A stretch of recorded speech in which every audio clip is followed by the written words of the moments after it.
Hello, everybody, and welcome to the NSE Stay at Home series brought to you by Monster. We're here today, starting off with a round of 16. I'm one of your casters, Killsync, and co-casting alongside me is Princey. Hello, Princey. How are you today?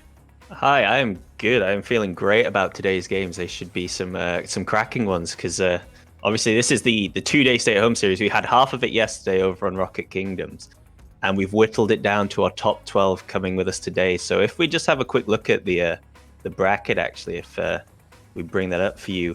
Our first game is the third one down there on the left, which will be Loughborough Lions versus Lankers A.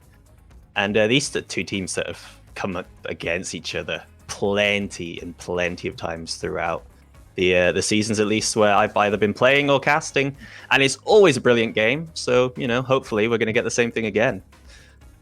Yeah, definitely. And obviously we've had Lankers A winning the NSE Spring Championship finals, so we know that we're getting quality from them. They beat Loughborough yesterday in quite dominant fashion, it could be said, but then went on to lose back-to-back games afterwards. So for them, is that going to be in their head? You would think so, because, well, I think both these teams have got something to prove again now in this game, which should make it very feisty, because as you said, Loughborough Lions got taken down 3-0 by Lancaster, which, you know, is not great when they're obviously meant to be competing for the top, which, you know, we'll hope to see a much closer game here. But after that game, Lancaster lost the next 2-3-1. They played Portsmouth, who obviously they'd faced in the NSE Grand Finals just on the weekend, which they'd come through in the best of 7 in OT, but they lost 3-1 there. And then they also lost 3-1 to Kiel, which is a big upset. And I mean, so just speaking of upsets, the whole season, well, the whole of yesterday, basically, no team went 5-0. There was a slight upset. So I think that was what was most surprising as well, is some of the teams that beat those teams we were expecting to go 5-0. So Lankers would probably arguably be one of the teams you expect to go 5-0 until they play teams like Portsmouth, and then it's a free-for-all. Whoever wins that, you would expect to go 5-0.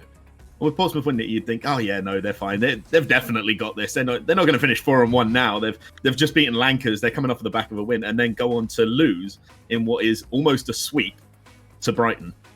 And in an overtime in Game 5, they still lose to Brighton. So at this point, 4-1 for most of the teams that we're seeing, and teams that you'd expect to be further ahead in the bracket already, starting off in that quarterfinal stage, are instead starting off in the round of 16. Lankers now have a relatively difficult bracket in terms of progression. They've got to win 3 games just to get to the finals, whereas Portsmouth Paladins, they're that one step further ahead already.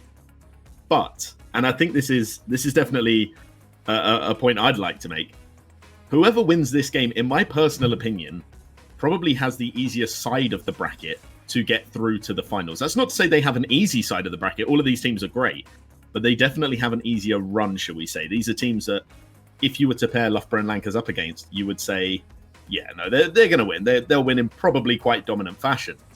But ironically, they're playing each other straight away. Yeah. And honestly, those Sussex are no easy running. They were they missed out on the top 2 last semester of NSE in a best of 7 slog against Portsmouth. This season they didn't do as well, but they still snuck into, you know, the top 12 or the top 6, I should say, of NSE, and they made it through. So, you know, it's going to be a tough one no matter what. And honestly, I think the players are very eager for this one to get underway. So, you know, maybe we should just say go for it. What do you think? Yeah, I think at this point we should just let them in, let them play their repeat from yesterday, and we'll see if it's the same. We'll see if Lankers can come along and just say, yeah, we're going to absolutely dominate you, or whether this is going to be closer than maybe both teams think. Well, I mean, if just before this game really gets underway, what are your predictions? Who do you think we will see pushing through here? I think, considering Lankers came off the back of 2 defeats yesterday, I think something must have gone dramatically wrong after the game against Loughborough in the first place. I actually think I can see Loughborough taking this maybe 3-1. So obviously these are best of 5s until the finals, where we see a best of 7. So I think I'm going to go for a 3-1 to Loughborough. Okay, interesting, because honestly, I think I'd say the same. I think, you know, Lancaster might just not have the want and the push, really, to, you know, prove themselves, as they just won NSE on Sunday. And Whereas, yeah, Loughborough are a team that, for the first time, they didn't make the grand finals out of the 3 to 4 seasons. So they have a point to prove again. They've switched up their team once more with the introduction of Stamina now, as he's switched from console to PC and looking strong. And I mean, so far, this first minute's passed by a lot of back and forth, but no big chances. Stamina actually got a big opportunity there, and Meow will put that one home. 1-0 to Loughborough. Yeah, that was definitely Caster's Curse coming into full effect there. We saw the pass coming in from, I think there it was Matt M to Stamina. Stamina off of the backboard, and then Meow just with the follow-up. And like you say, what looked like absolutely nothing really coming through in the first minute, it appeared that Loughborough just managed to make something out of what felt like nothing. And if that continues, Lancers are going to have a difficult time because they didn't do too much wrong there. It's just they couldn't clear the ball. Yeah, it's. I think a lot of this will depend on. Well, to be honest, I'm not sure what to expect from this Loughborough team going forwards because Meow's very rotational based. Matt M's usually the star man at the top, and the way previous things had happened, especially when they played with Lou, who's now been obviously dropped for Stamina. They had the one main man at the top and then 2 guys at the back that usually ended double committing because they found themselves in the same position a lot of the time. So it's going to be interesting watching the series and how they progress throughout because they've got some really good spacing going on right now. Yeah, they do. DMAC just trying to clear those lines, but straight into the path of Stamina. Tylacto almost looked like he disconnected for a second there, just sat in the mid, doing absolutely nothing. Not really much he could have done. No challenge available. Stamina trying to take it past Tylacto, but the patience there from him managing to get the block. And I wouldn't mind just bringing it back to a point you made earlier about bringing Stamina into this roster because he's now on PC. That's something we saw from Films as well. When we saw that transition from console to PC for Films, he increased in skill dramatically. It wasn't slight, it was dramatic. A second goal goes in. I'll let you explain that one, because again, it came from seemingly nothing. Tylacto looked like he had the clear. He did have the clear, but Stamina read him perfectly, and then it just seemed... Loughborough are awake, and Lancaster are sleeping by the looks of it. Every hit that Lancaster are doing is falling to the wheels of a Loughborough player. They just have not got any connections occurring right now between either of them. It's one... They're just a bunch of individuals on the field right now, which is not what you expect to see. Maybe, they're just continuing this off day from yesterday. We'd really hope not.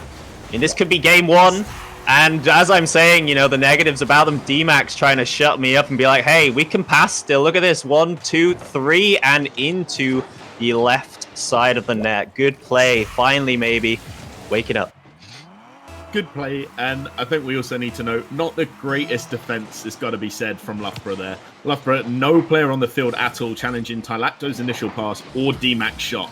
And you can't allow 2 players that much time to make any sort of passing play. But the transition coming through from Loughborough, as the pass comes through from Meow to Matt M, but D-Mac in the corner, able to stop that one out. Matt M looking for Stamina. Stamina off of the sidewall, and the follow-up will be there from Matt M as he gets the 3rd goal and increases that deficit for Lancers to 2. Yeah, it's a nice, speedy play. I was just thinking the game's been rather passive in its overall speed, and just like that, a quick 1-2 using the back wall as well. No one from Lancaster can get anywhere near it, and the 2-goal cushion is restored once again by Loughborough. And they definitely are looking in great fashion to not at least get a 3-0 sweep against them, like what happened when these two met yesterday. Yeah, they really are, but obviously anything can happen, and with misses like that from Meow, really anything can happen. Matt M managing to get the flick over Films there. Stamina looking to follow up, but D-Mac clearly having the hit first. Stamina doesn't even attempt to block it there. Tylacto, that's not the greatest pass back, but a bump onto Meow's head stops him from being able to block any sort of pass coming up through the top. But these teams, they're just not playing at all as we expect them to. It's worth noting Lancers are notorious for being the best defense in NSE. And that is number 1 overall. Tylacto having the highest points average per game in NSE. Here, I don't really feel like I'm seeing that, do you? No, it's stuff like that. Big double commits in the midfield. There's maybe some slight communication issues. I don't quite know if one of them's a bit tired. I mean, we're an hour earlier than normal NSE, but forget that for now. Tylacto double tapping it off the post here. A nice quick hit across from Films. D-Max bumping Stamina in the net. And a lovely one too, just finding the angle, which initially seemed impossible. Yeah, definitely felt like that was not going to be going in at all. Even when Tylacto looked like he was trying to reposition his car, get the angle to make some sort of play to lead the ball into a dangerous area. I don't even think Tylacto was expecting the ball to go in from there, to be honest. But they're now still trying to pile on that pressure. And I think we're seeing, even though they started off quite aggressive, we're seeing an even more aggressive Lankers here. As DMAC gets a good block, Films is looking to go up, but neither making contact with the ball. Films just expecting a touch coming through there as Matt M gets a good 50, good block in that center field. Meow following up is going to look for Matt M on the right-hand side. Matt M into the corner. It's not really going to be too dangerous, but it will if Films misses like that. And 4-2 with 8 seconds left, and this is pretty much first game wrapped up. Yeah, I think DMAC probably expected Meow to be hitting that ball. I did as well, sitting on his camera. But it falls perfectly for Matt M and no challenge. That, as you said, will most likely, unless something crazy happens off the kickoff here, will wrap up game one in favor of Loughborough even. Sorry, they both begin with L. They do. Definitely forgiven there, but even as Tylacto tries to keep this alive, I think still looking for that third goal. Stamina coming through just to pop it down onto the floor as Loughborough take game number one in what I'd say is quite deserved fashion, really. It's feeling as if these two teams have been thrown off their natural game. These are two teams that I would expect definitely to have better rotation than what they're currently having. We mentioned Lancashire having the best defense, but Loughborough, they usually have a good defense, but here both seem to be broken down. Yeah, I mean, Loughborough, they started looking very solid on the rotations, and to be honest, there were like 4 casters curses that I pulled out in that game one alone. So, you can't say anything about that when stuff like that happens, but I expect definitely a speed up from these two teams throughout this series. This was a very passive and slow game one compared to what I've seen. I mean, we did sort of have them waiting in the lobby for a little bit before, we began the game, so maybe that's partly our fault, but they should get back to their ways sooner rather than later, the more these games continue. And I think a lot of them are talking about staying warm. Matt M's gone to put on some warm clothes. Something along those lines. Maybe now we'll see Loughborough score even more goals now that Matt can stay warm. But I think that going into this next game, especially the defense from Lankers, it needs to be there, because at the moment it's just not. The rotations are just still off, even going into that final match, and misses like that from Films just cannot afford to happen, because that causes a real problem on the back. But DMAC there to clear up and just launch it upfield. It doesn't really go, no real intent or purpose to pass there, more of a let's just get it out of our area. But now DMAC's going to be left on his own, able to get the clear, but again, not really to anybody. And this is what we discussed last game. It feels like it's just individuals playing Rocket League at the moment. Yeah, there's been a lack of... I mean, it's not the lack of trust that's affecting Lancaster. It's the lack of, warm-up. The lack of sort of being able to hit the ball at the minute, which is causing the trust to not break down, but you expect them to hit it, and as soon as you don't, you're then thrown out of rotation.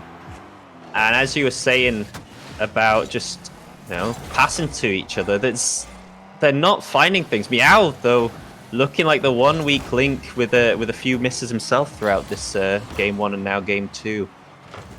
So this whole series could basically just be based off who makes less mistakes. One of the things I'm noticing as well is, especially when it's coming to boost management, a lot of the time, a lot of these players seem to have very limited boost. I know we're seeing Tylacto at the moment with near 100, but I've been seeing the defense is extremely slow to get it out. Loughborough look like they're struggling at the moment to keep up with Lankers, and Lankers are not moving very quick, it's worth noting. As the first goal almost comes through, Film's going to try and put it off of the backboard. I think he was looking to find Tylacto. Tylacto clearly doesn't have the boost to risk staying there, and instead leaving it to DMAC to try and pop it down into that danger zone, the area you just do not want that ball to drop into. As Films is going to look to pass it to Tylacto. Tylacto back down to DMAC, but shutting it down. Matt M can see that play developing immediately, and that is exactly what you expect to see from the defense. Yeah, honestly, I'm not too sure how Lancaster have not been able to put at least an attempt or two on target in this whole minute or two that we've just seen, because Loughborough have been sat on top of each other. and they've all been waiting for each other to go for the ball. There's been so much hesitation. But rather than, getting the ball out to midfield and getting a shot off, there's just been hits back and forth over the net from Lancaster. And now, maybe a breakaway suddenly would catch them out. They'll find themselves 1-0 down and feel really hard done by. But that is not the case, as Films gets a good read off the back wall and slams that one home, putting Lancaster 1-0 up. Yeah, and this is the second time. I think it's worth noting that on a play like that, we've seen Stamina jump slightly, but not use all of the boost that he's got. Now, I don't know if you're watching, he had the boost there to make that jump. It wasn't as if the commit couldn't have happened, and sometimes they're worth doing. What is that for a defense, though? Matt M coming in, the most open goal he's going to score in his life. Able to come back from the entire defensive third because nobody hit it on that Lancers 18. And if you go a goal up, you can't afford to give it back that quickly. Yeah, that's exactly what I was saying. The trust and then the whiff. Tylacto turned away from net because Films clearly had called it. Everyone expected him to hit it, and as soon as he didn't, Matt M, who traveled the whole distance of the pitch, gifted the open net. Just for moving up into position, Sometimes you got to be in the right place to put them away, and fortunately for Loughborough, he was, just to tie it up as soon as they went 1-0 down. Good boost management from Stamina there as well, just allowing a bit of air control just to put the ball where he needs to. Stamina's going to now look for Matt M potentially over to the side. Matt M not moving up quickly enough, looking to follow himself. Films backwards, going to look to try and make the backwards aerial, but shut out by Matt M. Manages to get the block, however, and this is where DMAT might look to position and get the pass through to Tylacto, but a big miss on his half, and this now is just double commits galore from this Lancers team. They really do not look comfortable at the moment. I think the problem is the speed of play is way too slow for them. It might be something Loughborough deliberately implemented, because they look a lot more comfortable just, taking one at a time and hitting the ball. Oh, never mind, they've just gone and conceded again. At least it appears that they have been rather more comfortable. That's a great dunk, though, from Films. Tylacto, good positioning. Stamina caught up too close to that. Yeah, but honestly... Sorry, I was just going to say Films made up for his mistake there. Yeah. The speed at which Films has been playing so far, the mistakes he's been making, that's not Films. That's not the Films we know. It's definitely not the Films we're used to seeing. So I'm not sure what's happening there. But that block and that 50 has made up for the mistake he's made earlier. And with that 1-goal cushion, they need to now make this count. They can't afford to lose the rotations they currently have on defense, because that is one of the things that is really costing them. Yeah, they need to force the play a bit, speed it up a little. It's all these long hits to the back wall. Because of how passive Loughborough are being, they're always going to have someone back to pick it up. I mean, that's a good opportunity there, cleared away by Stamina, but that's exactly what I mean. Someone's always sat waiting in net. You need to start playing in front of the defense rather than trying to play right where they're sat. It's all about more infield passes and being a bit riskier with your positioning. Obviously, that needs to come through with the trust, and because they've been whiffing quite a bit, it's probably not there right now. That one almost sneaking through as well. Stamina trying to get this one as well. A lot of pressure now at the other end for once. Yeah, and Loughborough coming through now, and they're finally taking shots on target. And as I say that, Meow is credited with the goal, but again, the misplay on defense from this Lancers team. Films just opting to try and get it in field. Neither of his team there ready to receive it, regardless of whether he manages to get the pass through.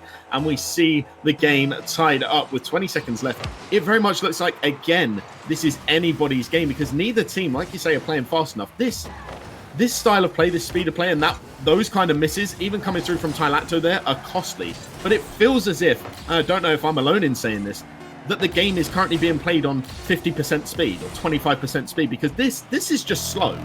I am so with you on that. I am very... This is a weird game. It's just...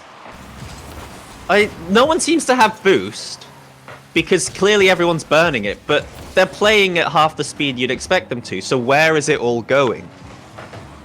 Are they just like... I mean, maybe Loughborough now having, the issues of molding this new man into their team, that could obviously cause some hesitation. That might explain where it's going. But Lancaster, you expect them to be free-flowing. These guys have played with each other the whole season now. They've won the NSE finals.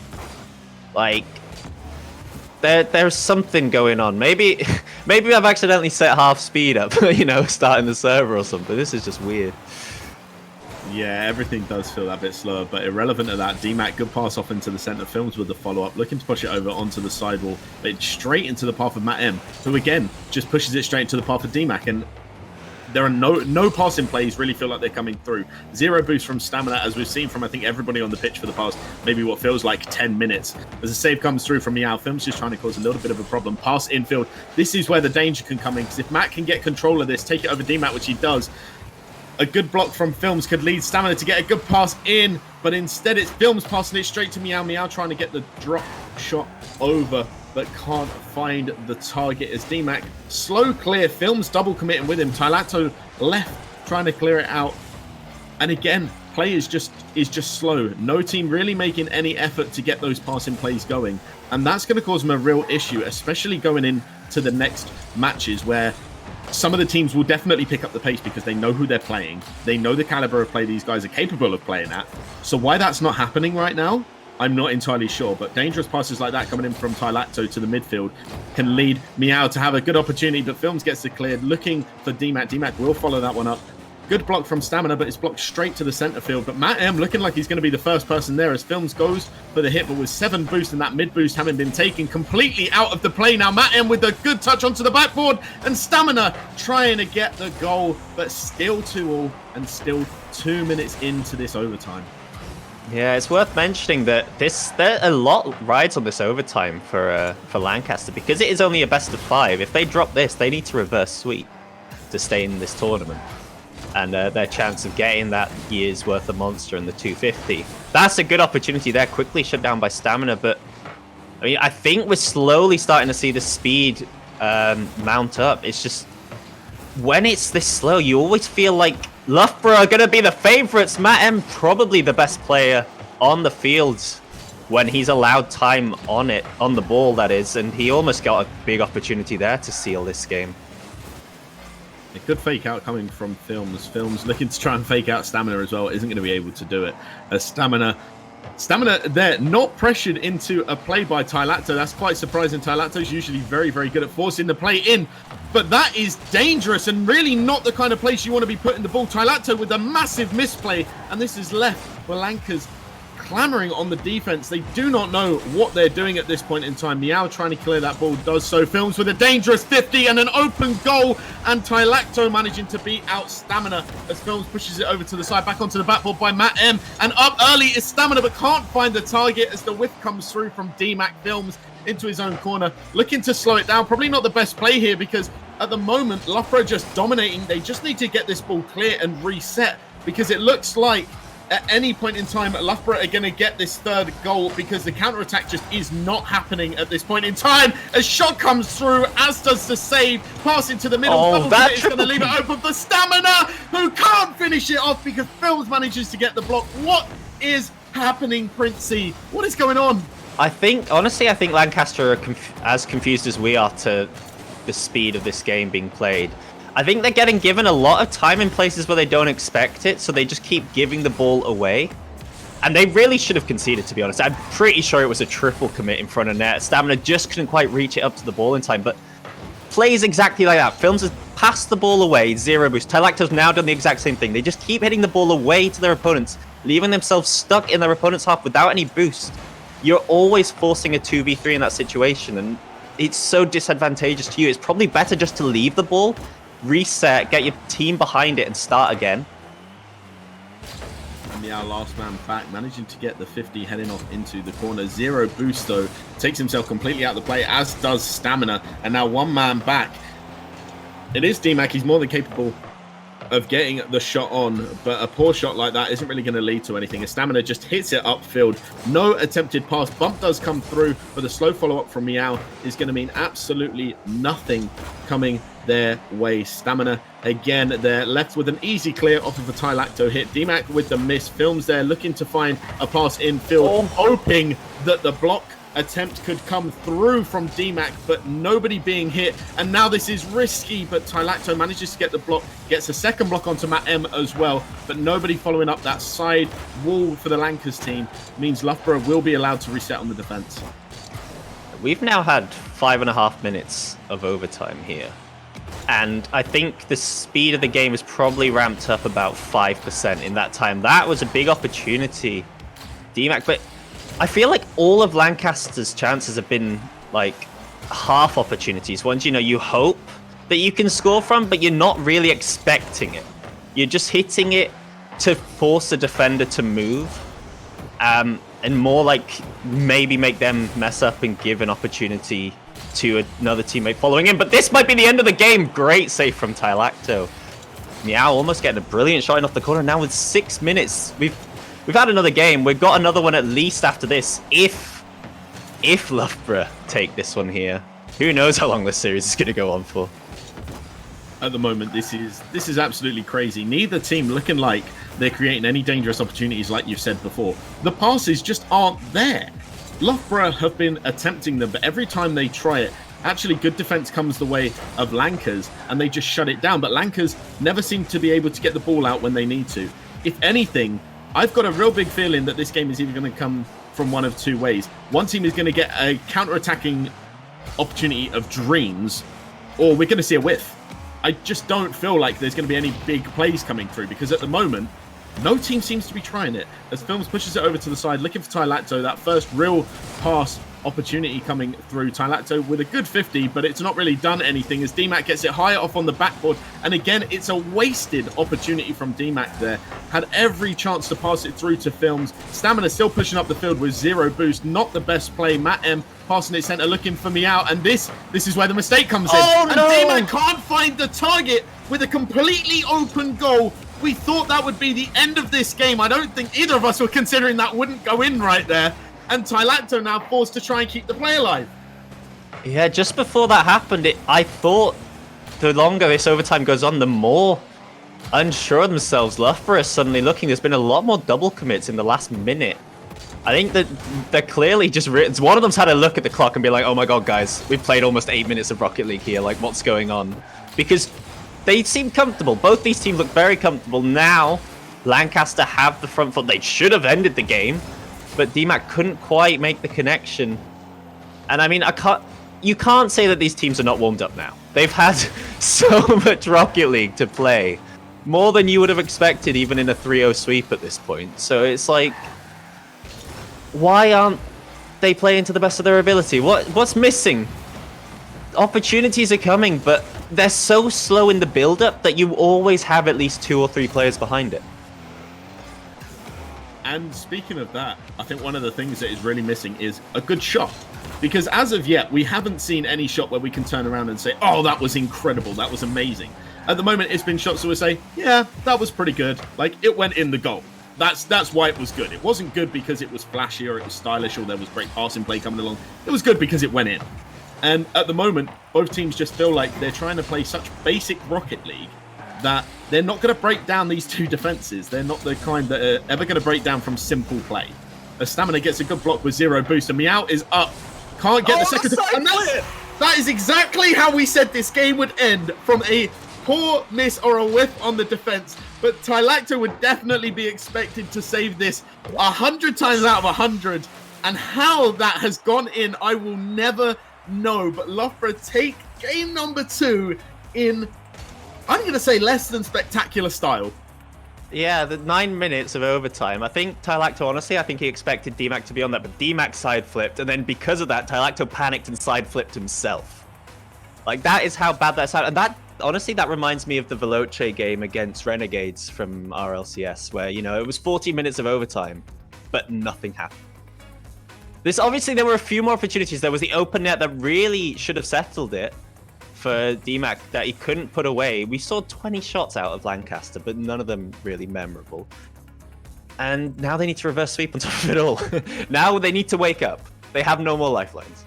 They do need to wake up. But if any team is capable of a reverse sweep, we know that Lancers can do it. Because Lancers, it's worth noting for anybody watching, Lancers didn't get through to the finals of NSE easily. Okay, they had to reverse sweep UWEC Stags and then went on to win the finals. So it's not as if this team has any sort of problems when it comes to situations like this. They've been in this situation. They've not only done it, but they've then gone on won a tournament off of this type of thing before. So they're not they're not unknown. They know how to play in these kind of situations. Loughborough, however, have also done a relatively similar feat. They've come back and reverse swept teams. But in this case, I definitely think with the pace that we saw picking up in that last game, especially in the overtime, I think it's fair to say Lancers are definitely top to win this one. What I am going to take a little note to, so I'll just mention it quickly and we'll talk about the proper scores. We do have 2 results in from other games, but we'll talk about those after this one because I think everybody's going to want to see this go on. But there are ping issues within the game. We're having a server reset because Meow was randomly on 100+ ping. So I'm not quite sure what's going on there. Server just decided it's had enough for Meow at least. Yeah, Films, if you could stop DDoSing, that would be fantastic. They do actually need all of their players to play. You're not allowed to make it a 3v2 there. But yeah. I mean, while we're here, then we may as well talk about the other results because we've got the time to do so now. Just that little bit of time. UWEC Stags coming in with the complete sweep on the Staffordshire Survivors. And credit to Staff Survivors. I don't really think anybody was too surprised by that. UWE were in the semi-finals of the NSE Spring Championship. They have an extremely good roster, Incognito Jordan, and obviously Sebadan Pro player. They've got the team to beat most teams in this tournament. Staffs, however, always we're going to struggle with that. But a good one to point out here is Arctic Foxes 3-1 against Kiel. That's pretty cool. That's pretty impressive if you're Arctic Foxes, especially since they were practically unknown at the start of all of this academic year. Did they not go up against each other in the Challenger bracket, and Arctic Foxes come out victorious 4-2 in the Challenger final? I think. So they've had that, they've had that back and forth between them, and I think Arctic Foxes just seem to get the better of Kiel, which is unfortunate because Kiel are. Oh, Arctic Foxes lost to KPA in the Challenger. Never mind, I've got it the wrong way around. They actually lost, so... Yeah, but we are back with this game at least now. We have got things underway once again. This is where a reverse sweep is now required to keep Lancaster in this tournament. So let's see if we can pull it out. If Lancaster are going to do this, they have to start off early. They have to get a goal within the first kind of minute or so, really, to put a lot of pressure on this Loughborough team, because Loughborough just don't falter in the same way other teams do towards the later ends of the matches. In fact, they tend to find it a bit more of a struggle when they concede early on. But a good pass and a potential play coming through from them early on. Shut down by Tylato. Pass coming in field. Tylato looking for DMAC. DMAC looking for the sidewall. Probably looking for Films over at the back, but Films not following that one up as Matt M takes the shot. Films manages to get the clear, pushes it off into the corner for DMAC. DMAC with a miss, though, as Meow follows this one. And with 2 players out of the game, a good pass in field to Stamina could close it up, but Stamina can't quite find any sort of play. Can't find the target and can't find a pass coming through. Soft touch from Matt M, but Films with the misplay there, taking a bit too much time as DMAC puts it into the corner for the opposition, and Meow looking to find the shot on, and now Lancers again left scrambling on their defenses.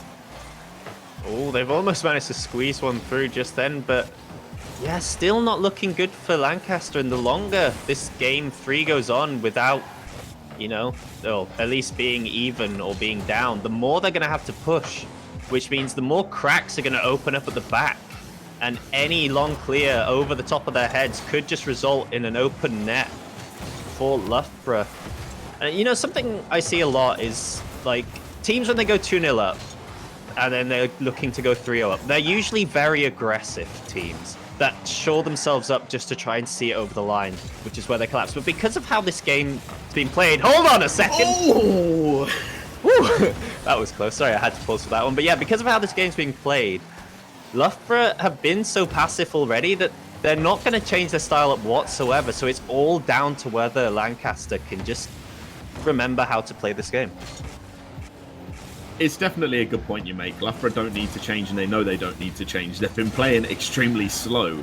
So at this point, if they know that works, chill out. Carry on playing slow. And Stamina does that, pushing it off onto the side. Matt M looking to get a touch onto the corner. Was looking for a second touch, potential pass in, realizing got 0 boost, does just instead need to rotate back. Stamina getting it past 1, and this is a good opportunity, but a bad touch off onto the sidewall. And DMAC, not with the greatest clear, instead puts it back into the path for Matt M, and Stamina could follow for the goal here, and we see the first one going the way of Loughborough from, again, another misplay on the defense. And that is 1-0 to Loughborough in what could be the final game. Yeah, it's just from seeing that with Matt M being given so much time to pull that ball into the corner in the first place. Lancaster are playing so reactively rather than their usual proactive selves. I don't think we've seen any passing plays really so far in this game, at least. And they had maybe one in game 2 where they got a goal out of it. But I don't know what's wrong with them. They're just not playing like they used to. Maybe, you know, the fact that they won NSE means they just expect to beat every team now because they are the champions. That is not how it works. All these teams are so close together in skill that you have to be on your A game to push through. And nothing's looking comfortable. Even the passing plays coming out just there weren't finding the target. As an infield pass coming from Meow. Matt M already rotating back, though. Limited boost. Going to look for that 100 pickup potentially. Doesn't want to allow Tylato to get that and doesn't. As Meow gets the clear, it's going to go high. Meow might look to follow this one, but instead leaves it to Stamina, who has the 100, and the double commit from Tylato and Films. DMAC on the back. He doesn't like being in these positions, and that is why 2-0, and with a minute left, this is pretty much over at this point, because Lankers don't feel like they have a response. Yeah, they've now lost the trust between each other. They're trying to speed it up, but now, because of all the whiffs that have been happening, because nothing's been going their way, they're no longer even playing even slightly in part as a team. And it's costing them. There's no cohesion in this team anymore. And it's weird because we've seen them play so well, so long throughout, you know, this year. And yet now they look like a bunch of strangers on the pitch that have never met each other. They've definitely got to pick up their communications a bit more. With 35 seconds left, they can still do it. It's just they're not showing us they can at this point in time. As DMAC with the drop down, and that just shut me up in terms of what I'm saying about them. Matt M, poor clear out. Tylato with the speed, and DMAC, beautiful drop right there. Matt M, even being in goal, couldn't save that. And with 30 seconds left, they're back in it. Well, it's one thing that they always have. The caliber of players on this field is still insanely good. So when the team play's not working your way, maybe, you know, just a little bit of individual skill can pull you through. He's going for the same shot again. That one just about shut out, but it's forward to Tylacto. Oh, with 15 seconds to go, that really probably should have ended up in the back of the net if you are a Lancaster player or fan. They now only have 8 seconds left to see this game off with one more goal, or they are out of the tournament. And I think with that touch from Matt M, I think that has pretty much sealed their fate. This would be something spectacular to be able to score from here. But the fate coming out, and Films can keep it up, but only for a short period of time. And where we both thought a 3-1 might happen, instead 3-0 to Loughborough. And they just shut out Lankers there. And you've got to feel sorry for Lankers, because in those final minute, I would say, of play, they tried. They actually tried, and they tried harder than I think we saw them try all game. But if you're leaving it until the last minute, it's never going to be enough. Yeah, the double commit to put them 2-0 down actually seemed to be the pivot point for when they actually finally realized, wait guys, you know, we're losing this, we're about to go out. But that was way too little too late, unfortunately. And congratulations to Loughborough. I don't know if this was like the strategy you guys went in with, because you shook up Lancaster and they did not look themselves at all this series. And I mean, although, you know, all the games are close, it's a 3-0 sweep, and it was probably pretty comfortable. We did have 9 minutes of overtime throughout that in the middle. But yeah, they didn't look like they had to get out of the comfort zone. And what's good as well for Loughborough, I think, moving into the next one, is the speed did slowly ramp up towards the end of that series. So they will be a little bit faster now when they have to eventually face off against Sussex. Yeah, and just like that, we're seeing a game that we thought would be close. And the overtime showed it had the potential to be close. But at the end of the day, only one team can advance. And in this case, it is Loughborough Lions. They will face off against Sussex. We saw UWE beaten Staff's Survivors. They'll be facing off against Bath Salts. We've seen Arctic Foxes beat Kiel, which was surprising. They're going to be facing Portsmouth. Now, it's a game I'd like to mention just quickly, because Arctic Foxes only lost 3-2 to Portsmouth in their last meeting.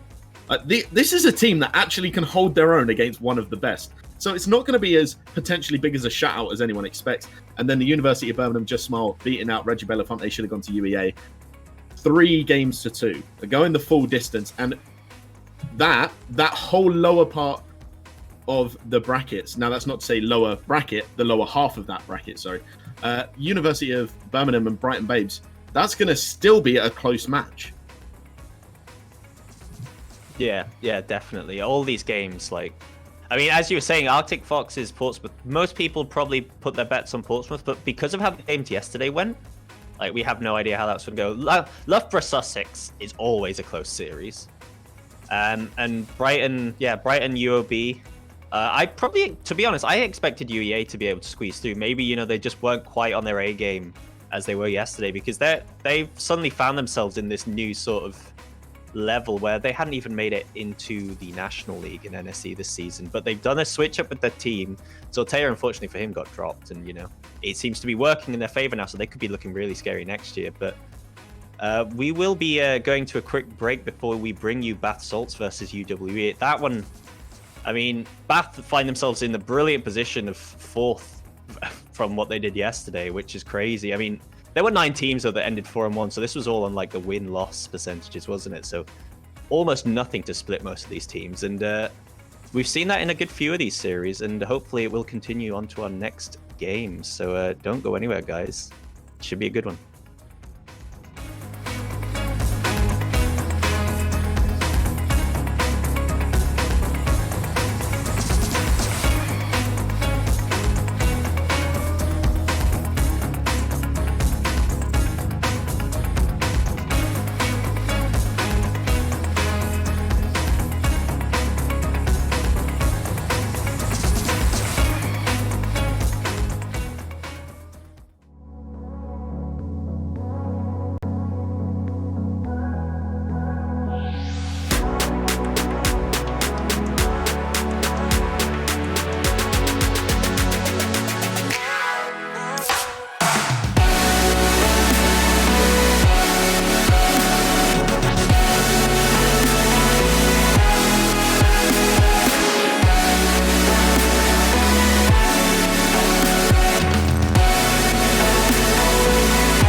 Welcome back to the NSE Stay at Home series brought to you by Monster. I'm still one of your casters for the day, Killsync, and joined alongside me still is my co-caster for the day, Princey. Hello, Princey.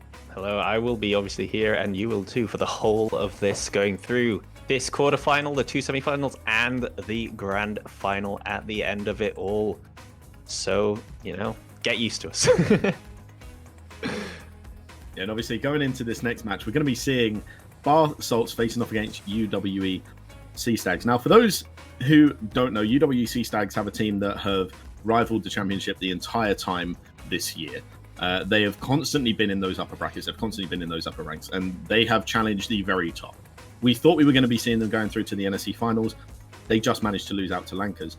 Bath Salts, on the other hand, are a completely opposite team to this. They're a team that in one-shot tournaments like this, they have surpassed and been better than every other team in the 2018-19 series. And that was pretty much with this roster that they have.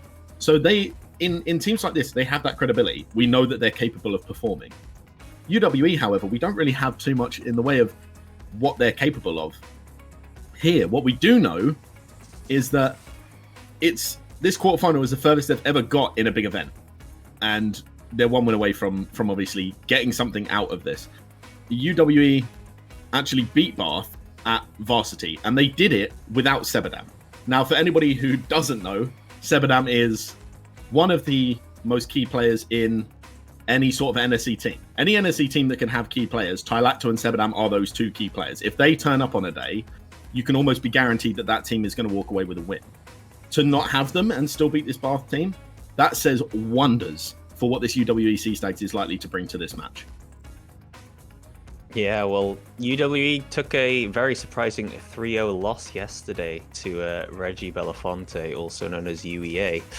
And I don't know what happened there, because they had a 3-0 win.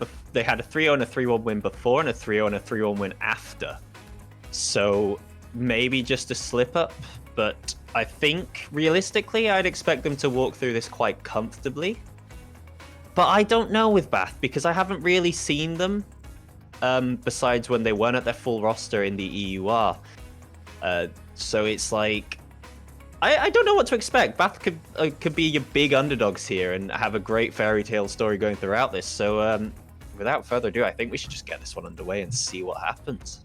Yeah, definitely. These two teams are going to want to play this, and they're just going to want to get it done. Now, it's worth noting, I think, what we saw last game is going to be, what I believe, very different from this game. That is because UWE are notorious for some of the passing play they can pull off, as a Bath, to be fair to them. So I don't think we're going to see that lack of speed that we saw last game, because if we do, neither team is going to get a goal, because that's just not how they play. Yeah, I'd be surprised if the slow speed is kept up throughout this evening. I think that was probably just more of an anomaly.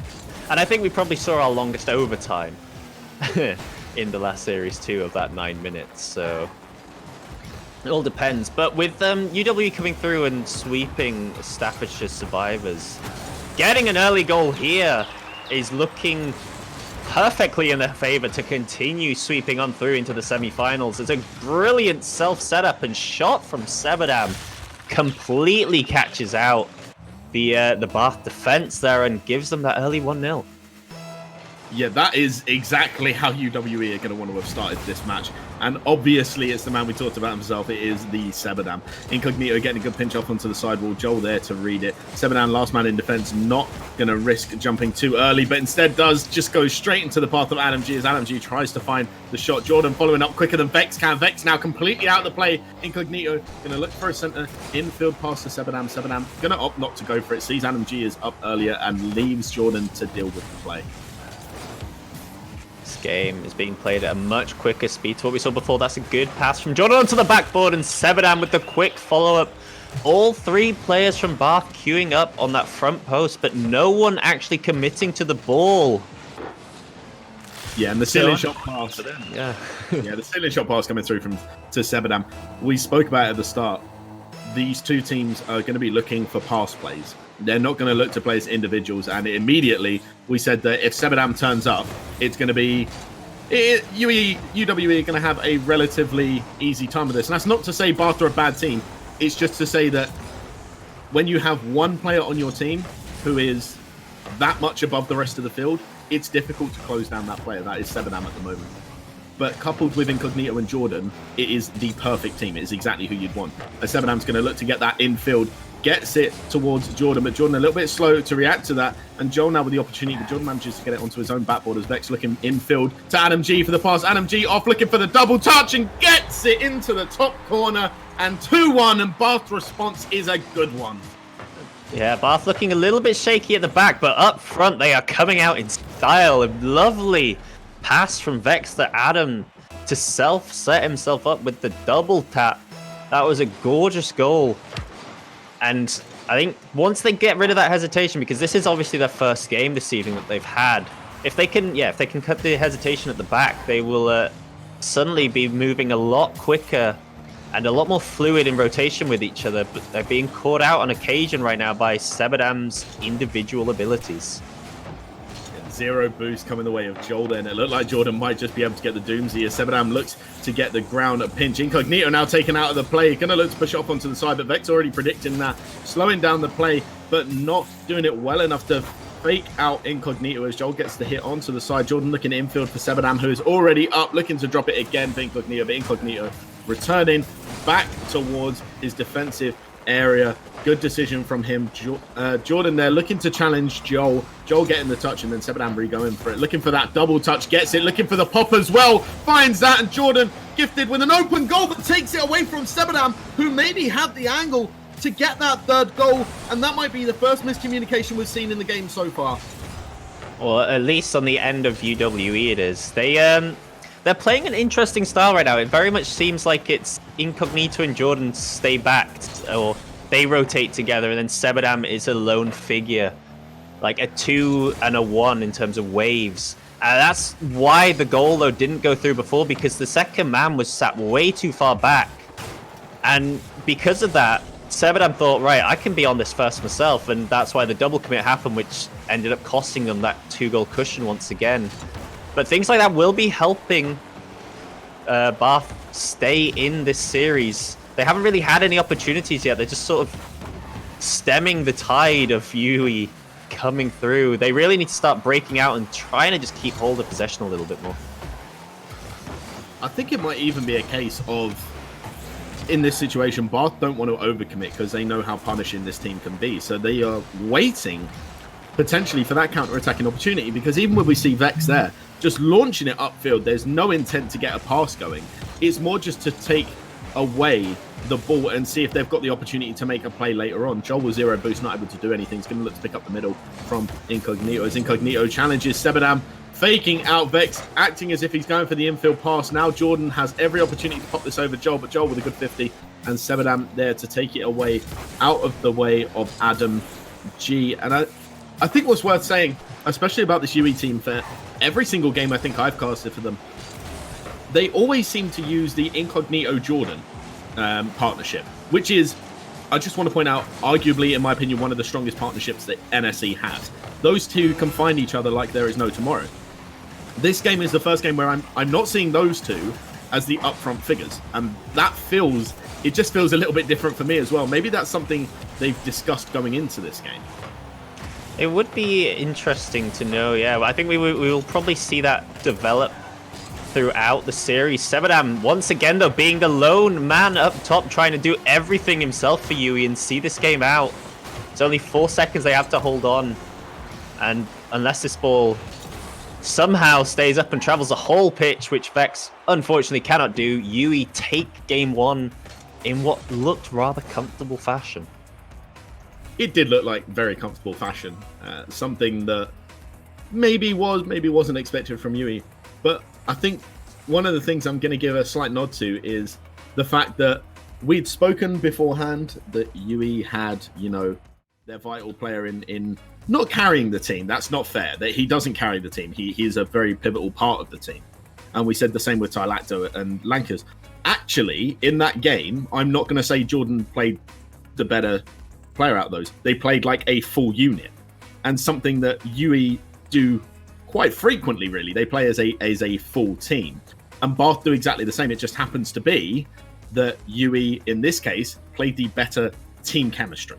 They just had more opportunities. They created more opportunities, and they shut down Bath's opportunities. But that being said, I definitely think coming out of this, Bath need to get out of that defense, because at the moment they're just holed up there. They're just letting themselves wait. They are letting themselves stay in that position, and that is just not going to credit them with any goals. Yeah, well, it's the problem that Bath are having is what you were saying before that was doing them okay, the big clears from the back. It's fine if you're ahead and you're just wanting to see down time, but in the long run, it's never beneficial for you because you're just clearing the ball away to get it right back at yourself, which means you've most likely got all 3 players in your end where only 2 large boost pills are. So over a long stretch of time, you're slowly going to be running out of boost, which means you'll just end up more and more trapped there. And you don't have an outlet, so the team are always coming back at you. I think they just need to be a bit more comfortable with each other and trust each other a little bit more at the back and leave someone as a target up top to then find them and begin these great passing plays that we've seen at least them attempt so far. And if they can do that, if they can use someone as a pivot at the top, they can easily make these quick 1-2s and really see themselves break forwards.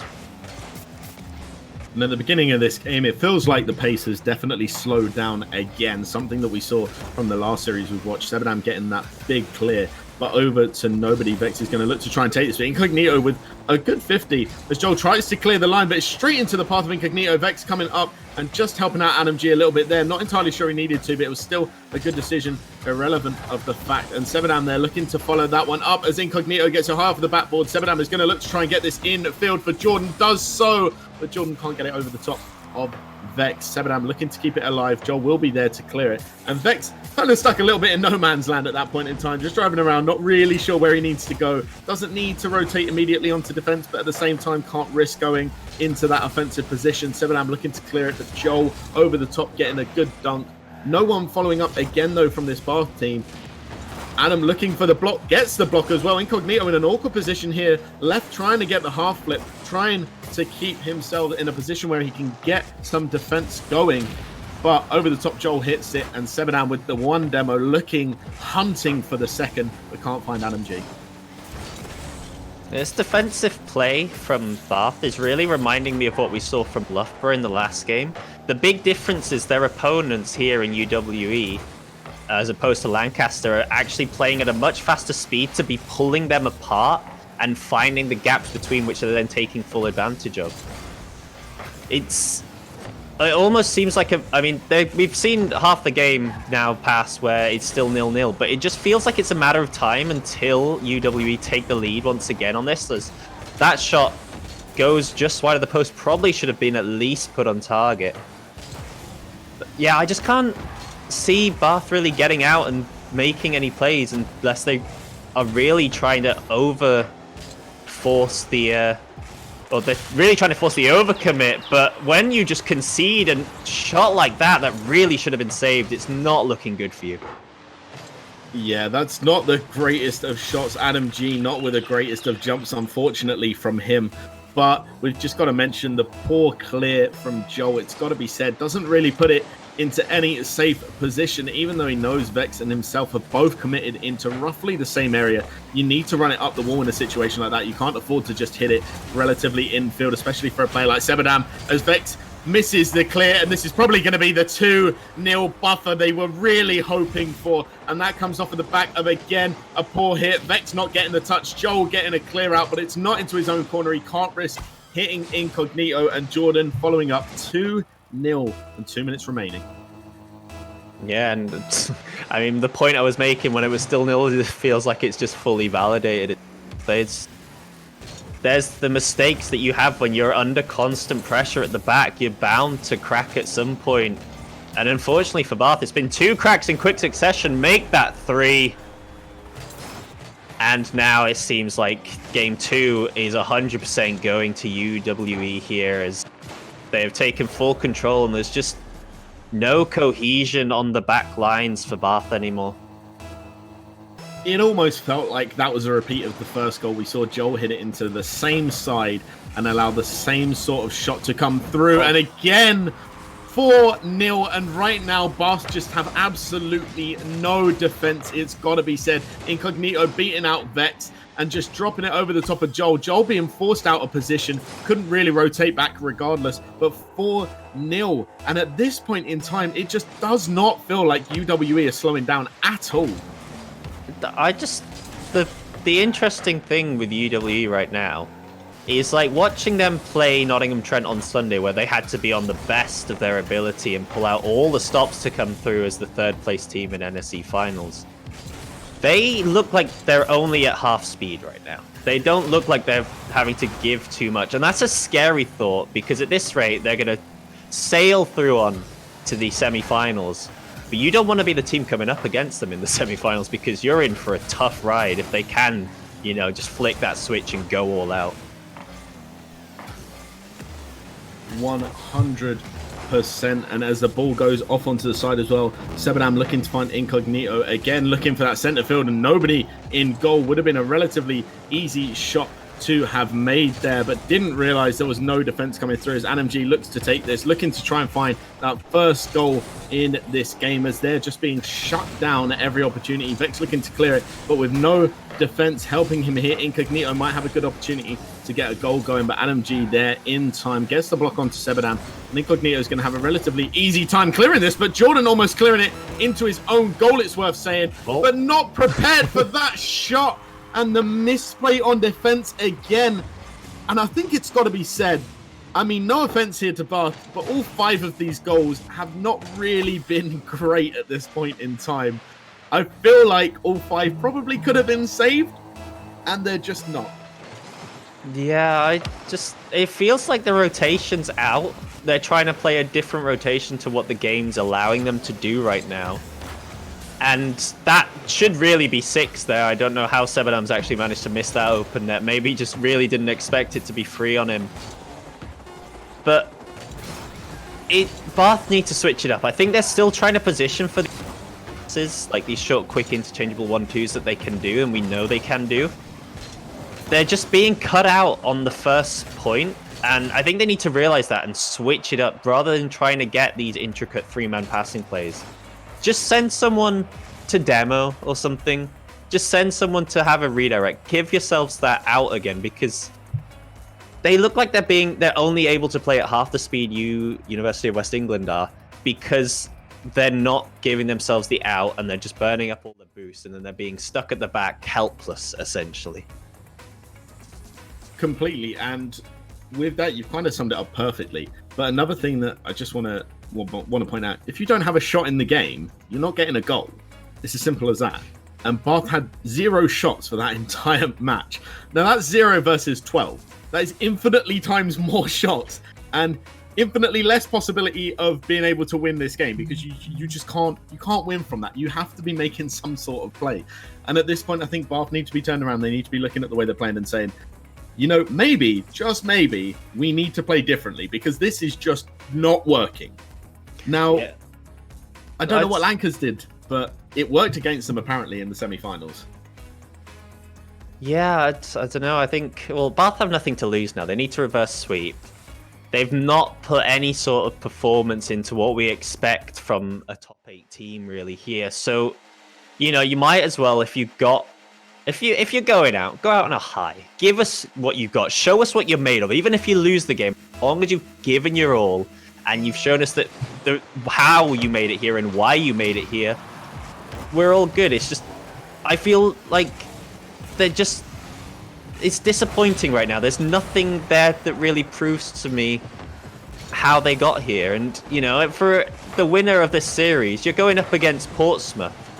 So you've really got to be on your A game. But when things like that just go in, what is going on?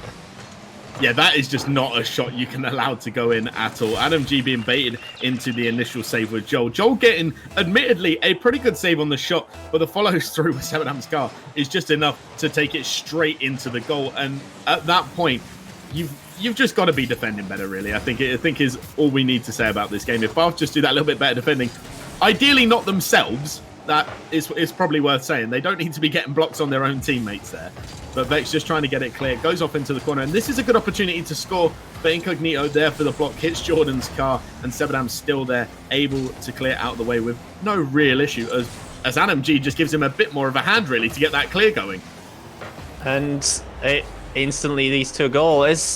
There's something going off in the rotations. It seems like when one of them needs boost, they break out.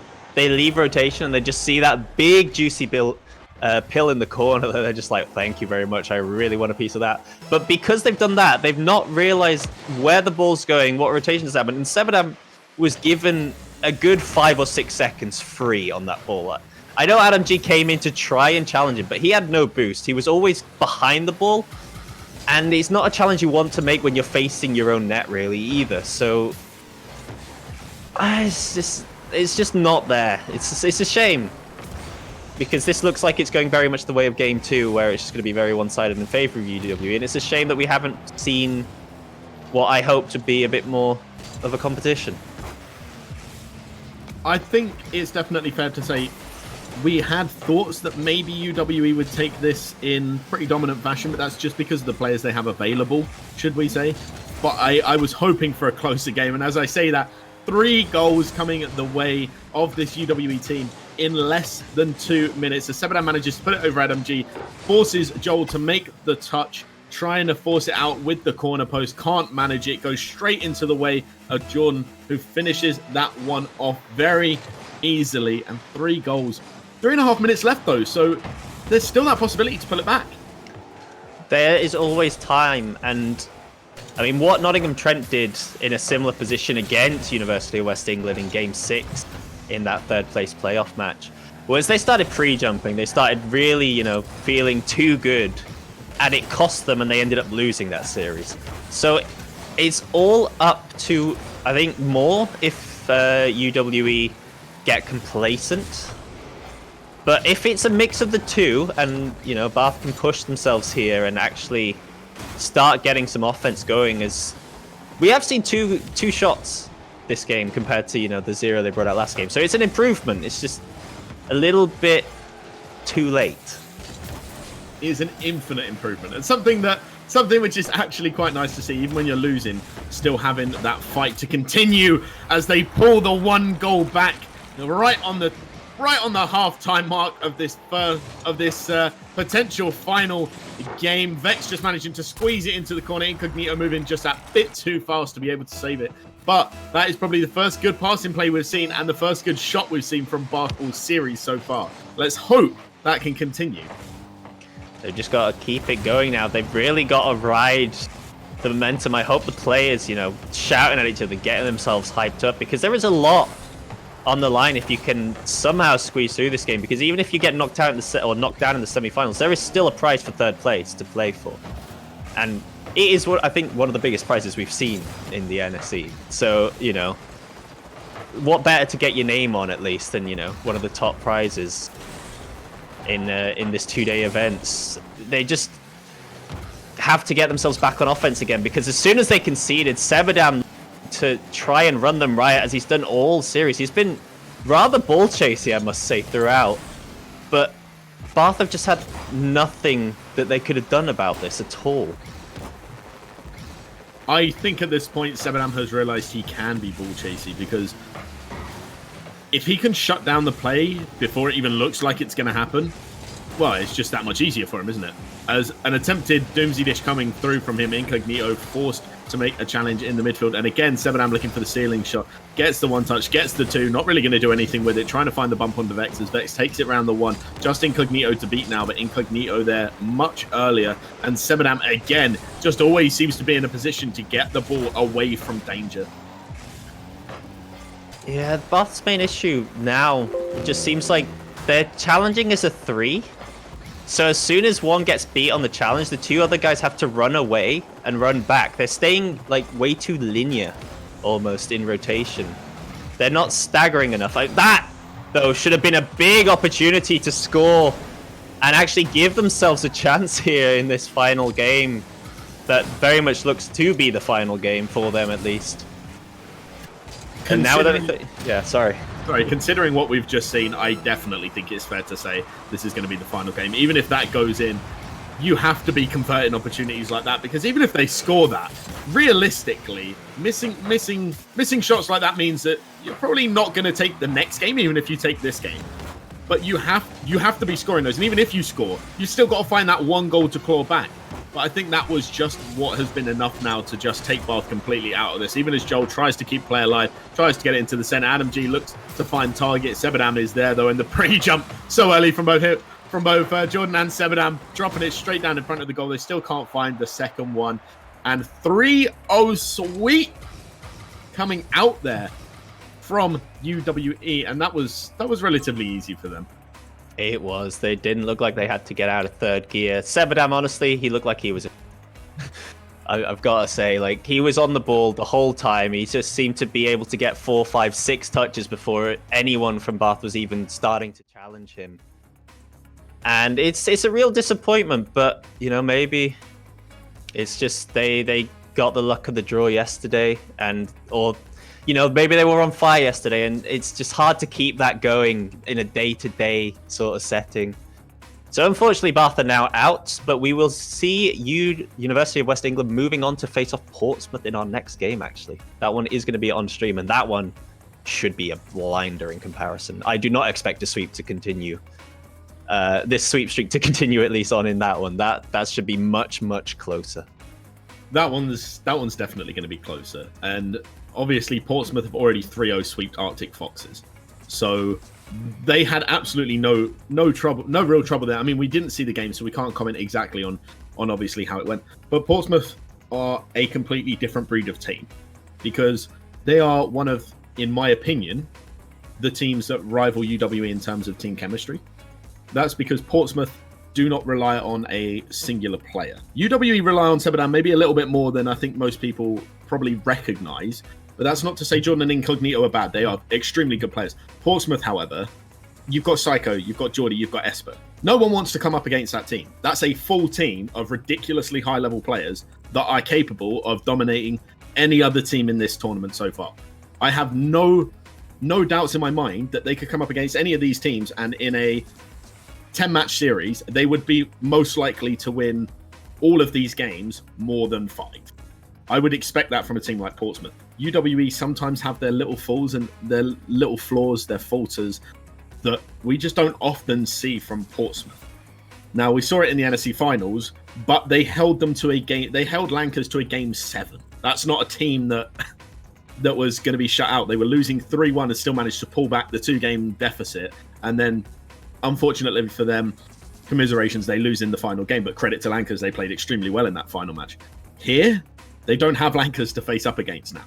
I think it's fair to say they and UWE are probably the 2 favourites to win this tournament now, and they're facing each other in the semi-finals. So realistically, it's probably worth saying that whoever wins this match is likely to win the finals. That's not to say they're going to. Everybody has to get to that final stage. And we've had confirmation now that Brighton have also beaten the University of Birmingham 3-1. So they're going to be going through against either Sussex or Loughborough when we find out that result.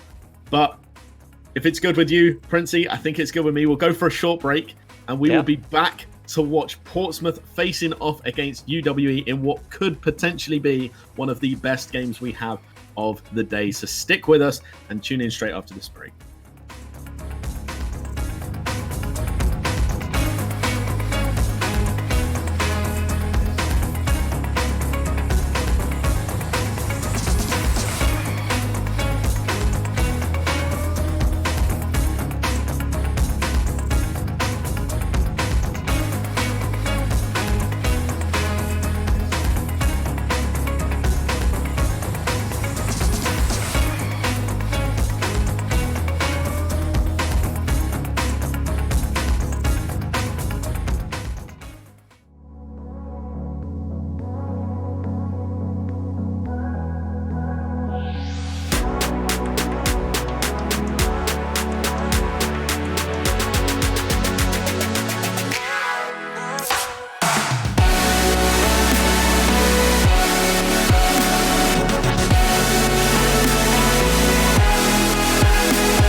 Hello, everybody, and welcome back to the NSE Stay at Home series brought to you by Monster. Again, I'm still one of your casters for the day, Killsync, and joining alongside me, still my co-caster, Princey. Hello, Princey. Hello. This is hopefully where we get no more sweeps and where we get much closer games, because we have now hit the semi-final of this evening's points, which means all these 4 teams, only one of them will be missing out on the prize pool at the end of it. So you do not want to be one of them. We will be watching both the semi-finals as well. But up first, we have Portsmouth Paladins against the University of West England Sea Stags. That is correct. Sea Stags is their full name. Sea Stags, yeah. Cool. Just making sure. Yeah, it's going to be a good game. This is undeniably going to be probably one of the best games we're going to see. Period throughout probably the entirety of NSE. Really. I mean, we saw a great finals for the Spring Championship final, but this game right here. This is 2 teams who did not win NSE Spring Championship. This is their best opportunity to win something now. And it's the 2 teams that I would have liked to have seen in the final. That's not to say it's unfair on the lower bracket, but what I'm saying is that these 2 don't often get to play each other. These are 2 teams that would probably like to play each other a lot more than what they do. But UWE have swept Portsmouth in the past. And Portsmouth, from what I hear, this is like one of their bogey teams. This is the team that, if you wanted to come up against anybody in the semi-finals, Portsmouth probably holding their fingers, crossing them, saying, please don't be UWE, please don't be UWE. And when they come in, they're just like, I'm done, I'm out. Like, I don't want to do this. But nevertheless, they're going to have to. That's how Rocket League works. You've got to play teams you don't want to at times. What do you think this is going to end, though? What do you think? What's your prediction for this game? Because I'm interested. Oh, I mean... Well, when you were talking about the sweeps, that was all the way back at the start of the season, when it happened as University of West England pipped Portsmouth for the top seed from the south going into the qualifiers, or going into, the league play even. And then after that, I think they met up early on in the season as well, and it was another favourite for UWE. And I mean, this could go either way, but I think I've got to end on the side of UE as well. They've just been so much... I mean, they looked so solid in that last game. True, Bath didn't put up much of a fight. We don't know how the one Portsmouth against Arctic Foxes really went, but it was a 3-0, so, I'd expect it would have been closer than what we saw, to be honest. But I just think that, West England have a point to prove, being that third-place team against the second-place team and wanting to show why they're better. They did better in the European scene as well, so it's like, it's going to be big. It's going to be a big game. Yeah, I think Portsmouth, I personally am swinging the way of Portsmouth. I think they'll probably... I'm actually going to go Portsmouth, and I'm going to go a sweep.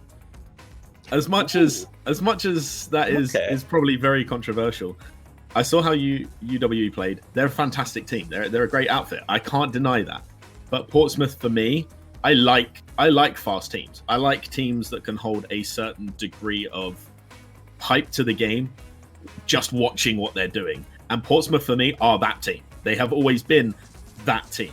And we've spoken about how, as Esper's got that little bit better, that little bit faster, that little bit more consistent in his gameplay, actually the rotations have been off a little bit more from Portsmouth, which sometimes hinders them. I know you've mentioned it before, especially in previous tournaments that they've played in, previous organizations they've played under. They've had a bit more of a problem with what seems like the communication. UWE don't often have that, but at the same time, UWE do not get the type of shots put on at them that Portsmouth put on at teams. And that is something that I'll be interested to see how UWE deal with it. Yeah, that's definitely a good point there. I think Portsmouth can end up with like 8 to 10 sort of shots per game. But it's about the quality of the shots, because when you're just peppering end on end, you can force some through, but you always leave yourself vulnerable to a good clear over the top, and then next thing you know, you're 1-0 down. And that's been the like bane of Portsmouth throughout this season of NSE. But right now, with this game 1 just getting underway, UWE looking to pile on some early pressure here. That was a good early shot. Yeah, like you say, less than 20 seconds in, and the shot's already coming through from this UWE team. They're not going to allow Portsmouth any time to get that ball out from their own half. But when you're facing up against people like Psycho, you're not going to have a choice, as he gets a good pinch gets it away from Sebadan, but the follow from Incognito is just taking it away from the defense there. Esper in an awkward position on that backboard, but lets Geordie come through. He's going to look to pick up that mid boost, does so. Sebadan off onto the sidewall. He's going to look to beat out Psycho, beats one. Esper now the lone man left as Sebadan tries to backflip it and get it into the path of Incognito, and now up the sidewall. Psycho, this is where he's proficient, but opts to back out and allows Geordie instead to go for it. Geordie with a 0 boost. It's going to be a struggle trying to keep the play alive for him, and this, one of the problems we could see actually is the Portsmouth team just staying upfield maybe a little bit too long, not respecting the clears that this UWE team can get on. But as Psycho tries to get a pass through center, Sebadan cuts it off, and Esper sole person back. That was a bit risky. I'm not going to lie, Esper, that was a bit risky. Yeah, I don't think he quite jumped to the speed of the ball as expected. Luckily, didn't end up in the back of the net, and we're still seeing this play continue on. Rather even sort of end-to-end style at the minute. A few opportunities coming through, but no clear-cut chances yet. Both teams, I think, just feeling each other out as they both had an easy ride through. And this is where, you know, I mean, it is still a best of 5, so they don't have too much time to really try and figure out each other's playstyles, but that is more than enough to fully give us a strong showing from both these teams. And Jordan picking up that 100 boost into the corner, just enough actually to get back and help out with that play there. Psycho just picking up the small boost pad, needs to be prepared for a shot coming through as Incognito provides one. Gets that 100, looking to try and beat Sebadan, but doesn't. And now Geordie needs to clear. Sebadan looking for the block, but Geordie the winner of that one. Incognito there, not the greatest of touches, really not where you want to be putting it, but a big boomer coming through that Psycho's going to have all the time in the world to clear. Again, not a great clear, but trying to find Geordie there. Does so as Sebadan puts it onto the sidewall, beats out Psycho. Sebadan now with all the momentum shifting in his favor, but Jordan can't find the target as a bump comes through to Psycho, and Geordie now left looking to clear. Yeah, that was some good pressure coming through. I think, you know, contrary to what we were saying at the start, it does appear that Portsmouth are playing a little bit more relaxed right now. That one, though, not exactly what you'd say was a relaxing situation, but they're taking their time at the back. They're not really rushing things.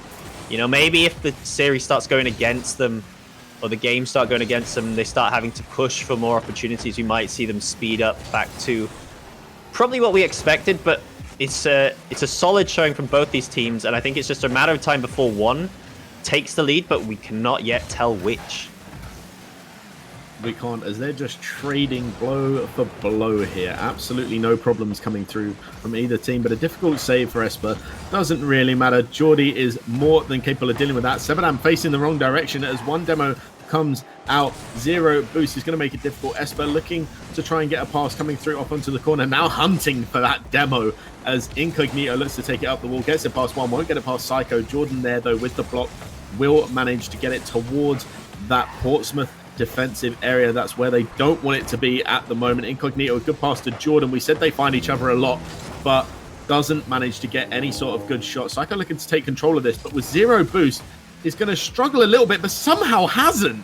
I don't know how he's managed to keep the ball there, especially from 2 players being on, and how slow that play just went. It's the power of the 0 boost plays. It appears like they're always trying to fake them out, and then as soon as they start pushing, they will just be done by some flick. But when you actually have 0 boost, there's only one thing you can physically do, and that's stay behind the ball. You do not want to leave it and just let the opposition pick it up cleanly. And he managed to get through 2 players. It's a shame, you know, it didn't fall into one of his teammates' hands, because that would have been such a great bit of skill to push all the way through. But with 15 seconds to go now, this one looking like it's going to go into the overtime unless something changes here.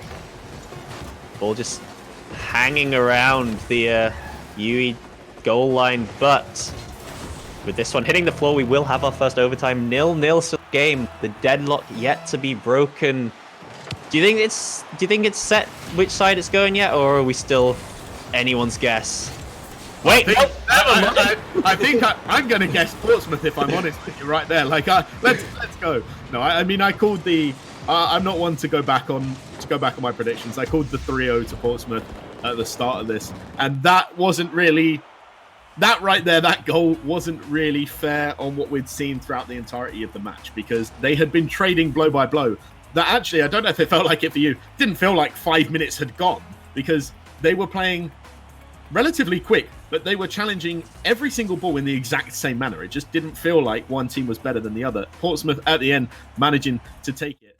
But we said that UWE were the team with the player at the top of their table, shall we say, and we said that Portsmouth were the one that often played like a team.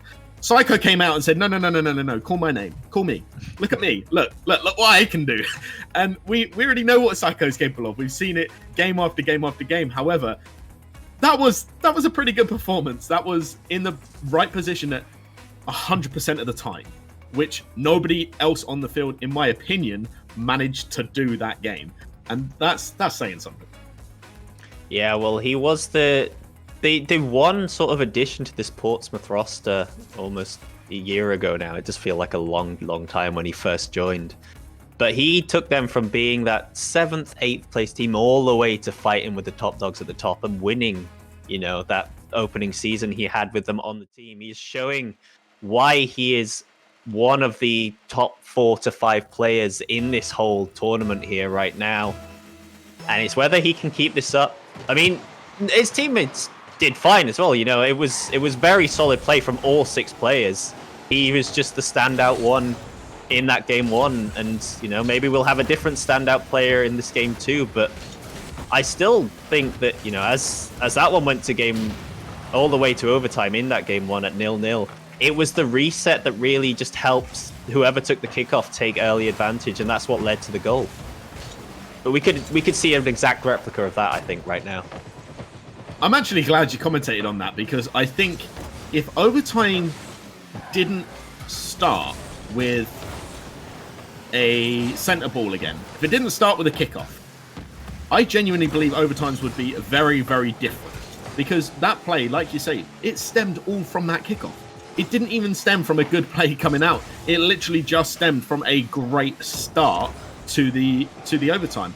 That may be something we'll see in the future, but a bad drop down, and that the first miss of the day, the first real big whiff coming out from Incognito. Can't clear the back line, didn't read it well enough, and Geordie is there.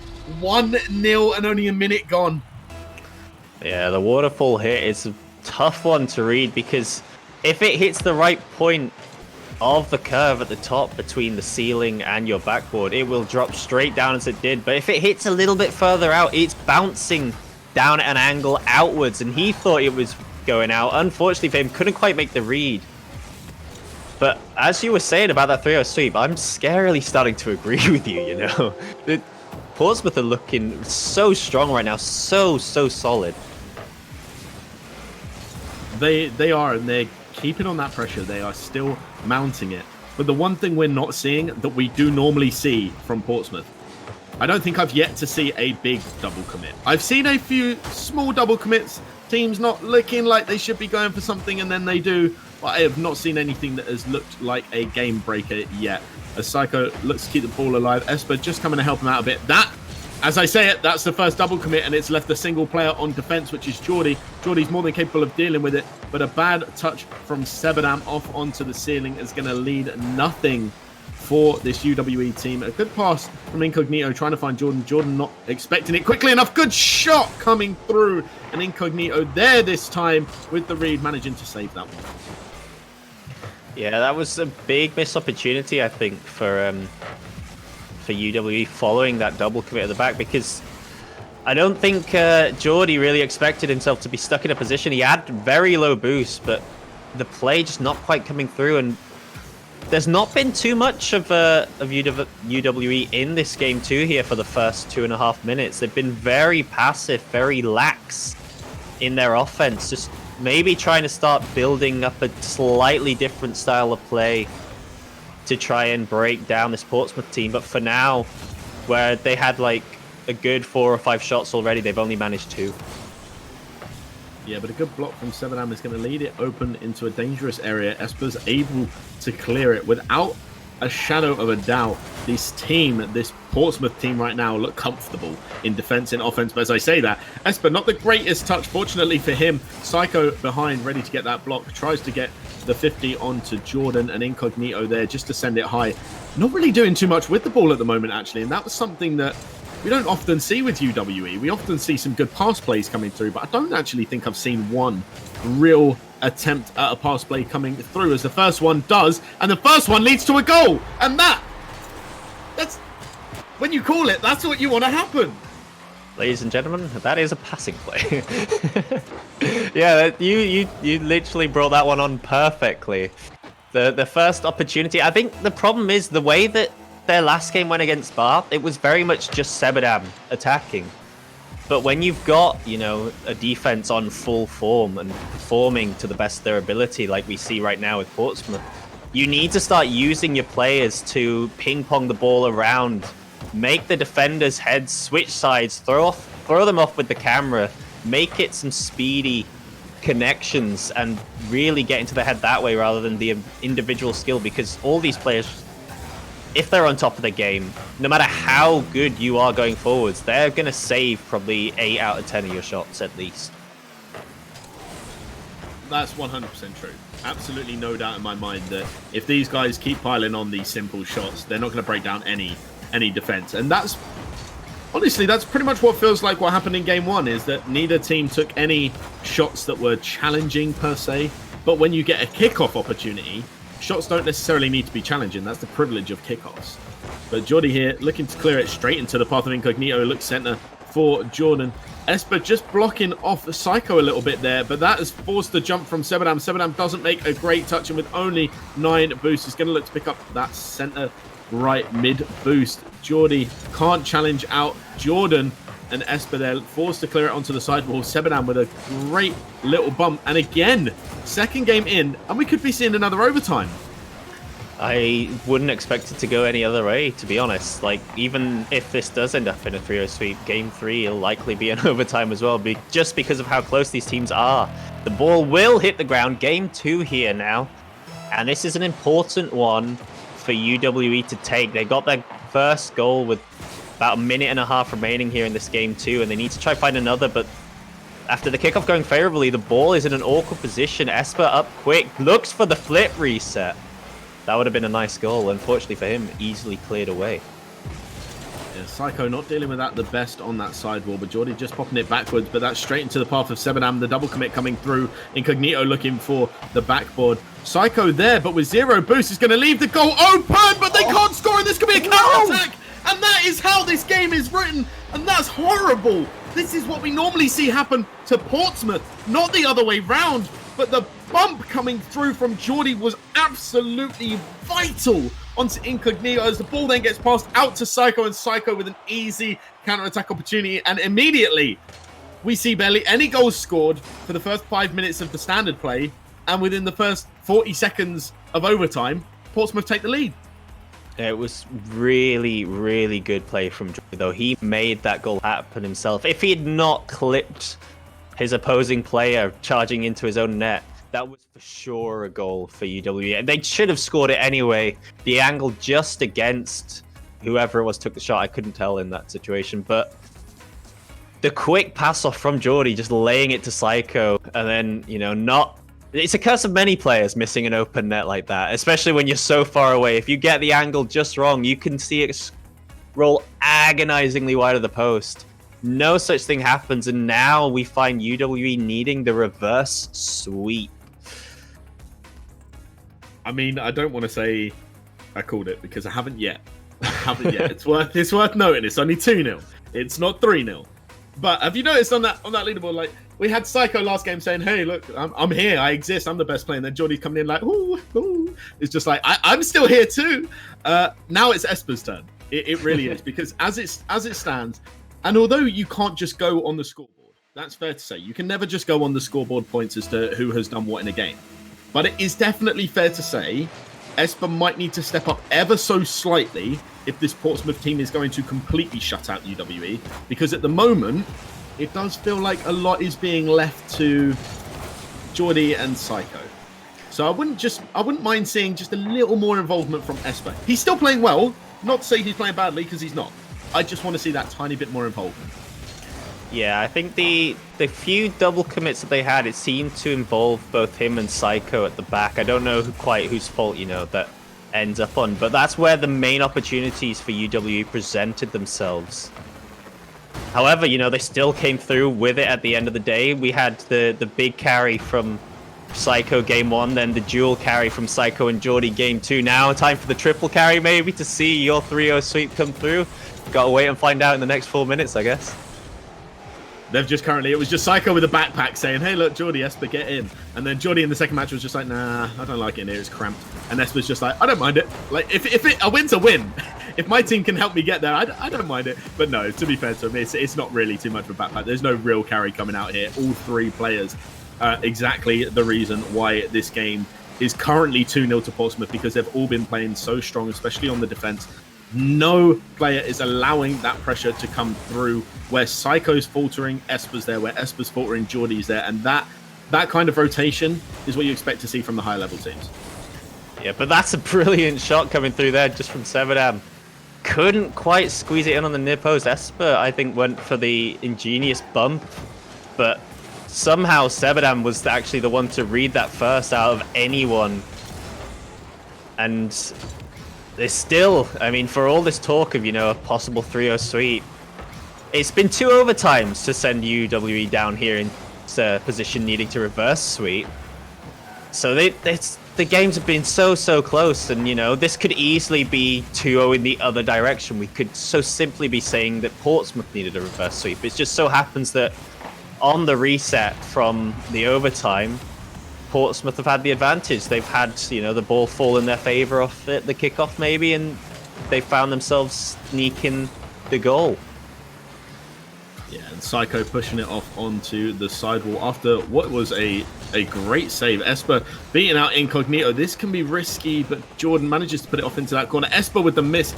Now Geordie is going to be left trying to clear this as Psycho looks to recover the possession. Gets a big clear, and it's a good one at that. Sebadam is not going to be able to do too much with this as Psycho comes in, and Geordie has the opportunity to shoot, but Incognito is there, and instead he looks for the block. And Esper now just in an area looking to cause a bit of trouble for this team, but Jordan almost falling on the ball, and that would have been a great goal to score. Sebadam looking to put it into danger zone. Incognito turning away a little bit too soon. A good block coming the way of Geordie. Picks up that 100 boost pad as well. Sebadam looking for that double touch. Might get it if nobody's there quickly enough, but Psycho is there to clear it out. And with just Esper and Geordie in that backfield, they need a good clear here. Clears it straight to Psycho. This is a good opportunity, but Sebadam, an easy clear for him. And Psycho clearly not turning off his ball cam there. Runs straight into Esper. Esper had a great opportunity there, it must be said, to get a decent goal. An Incognito good hit there. Great, it's a great clear out, especially as last man back. Yeah, he just about got to that one. Almost seemed like that ball top of him. But a lot of pressure coming out here for Portsmouth. They want to see this one end in the 3-0. They're starting to push more men forwards, which is almost counterintuitive to how you feel in these situations. You almost want to show yourselves up, but that's a nice drop down from Esper. Oh, Geordie can't make the touch on the ball. If he'd been able to take that under his control or just left it for Psycho, they were in a brilliant spot, and I think UWE have got away with one there. They've definitely got away with one, and I think that is a prime example of, even when you've got the best communications going, you're not always going to have the best decision making going on. And I've no doubt in comms there, it was Geordie saying, I've got it, and Psycho saying, no, I've got it. And then both players not really taking much of that alpha stance in just saying, no, it's mine. But Jordan going for the shot on, not on target, goes towards the side. Esper needed to get a block, can't find it. But Psycho, good pass over to Esper there, allows him to take possession of the ball. And a good bump from Esper, especially with 0 boost. But Jordan now just looking to drop it down, looking to take it away from Jordan. Infield pass coming through, Sebadam managing to get the block and stopping the play developing for Portsmouth. They cannot allow Portsmouth to get out of this defensive zone. If they do, they are going to find themselves in a bit of trouble at this point in time. But as the clock ticks down, it's looking like another overtime. Yeah, and I don't know if you want to be West England in this situation, because you're looking at a position where you've been in all 3 games and you've lost the previous 2 within 30 seconds of the kickoff happening. And once again, it's in a really awkward position here. That's a great hit to Geordie. Esper just offline, not quite central enough to put that one away. And maybe that's the point where UWE have just finally stopped the curse. It definitely looks like the curse might be stopped unless a goal gets scored within the next 16 seconds, in which case it's still continuing, just not necessarily for the same teams. Esper gets a clear out straight onto the nose of Sebadan, but Geordie's going to be in that corner. And with 6 seconds left, we're actually going to see an overtime lasting longer than 40 seconds. Hip, hip, hooray. Esper getting it far. Caster's curse, maybe? No. Jordan getting an easy clear from a very simple shot. Geordie looking to keep play alive now. Might look to take it over one. Jordan with the early challenge. Sorry, as Esper looks to drop it back. Doesn't really pass it to anybody there except the opposition. That's a dangerous place to leave it. Incognito, good touch, and Sebadan's there to follow! And they've scored, they've managed to hold out. It's not a 3-0. I'll be honest, in situations like this, I like being proved wrong because now we have a game on our hands. That's a brilliant shot as well. Esper just can't quite make the contact enough to put it into the crossbar and make the save, but the curse definitely lifted. The overtime goal finally going the way of West England, starting the reverse sweep comeback and starting their way pushing through that. The stats so similar in favor of both teams. Psycho with 4 saves though, the only one making the saves for Portsmouth. Still, you know, trying to get his team through, but it's 8 saves for West England there. 8 saves. The problem there, I would say, with those 8 saves is I didn't feel like there were any clear-cut opportunities for Portsmouth that needed to be saved. It almost feels like, you know, that reversal into what I was saying at the start, where they take a lot of shots, but they're pop shots. They're not big opportunities. It's just sort of hit and hope. We don't expect a goal, but maybe if you don't get the good clear, then it falls to a teammate and then he gets it. But this, you know, this is where Portsmouth sort of falter. They struggle to break down good opposition when it's a brick wall in front of them. And I think that just sums it up perfectly. And I think it really has been the narrative throughout both of these games so far, or all of these games, should I say. Portsmouth might be 2-1 up, but there have only been a total of, 5 goals scored throughout all 3 matches. These are 2 teams that score for fun normally. These are 2 teams that when you pair them up against teams like Lancaster, they will still score for fun, Lancaster included, and now you're pairing them up against each other and it feels like fire is trying to fight fire, and instead all we're getting is nothing. Just nothing, because the play is still high quality, but the goals just aren't coming through because both teams are so consistent so far. Whoever goes through this in this game, I tell you something, the finals is going to be interesting to watch because they will have a very hard time beating out either of these. Yeah, well, the one thing in favor of the 2 semi-finals is they'll be on straight after. They'll still be warm. These guys will be having a break after this series for us to catch that second semi-final between Loughborough and Brighton. But until then, just to make a point on the goals, we've actually had, in, you know, what you'd call open play, we've had 2 goals.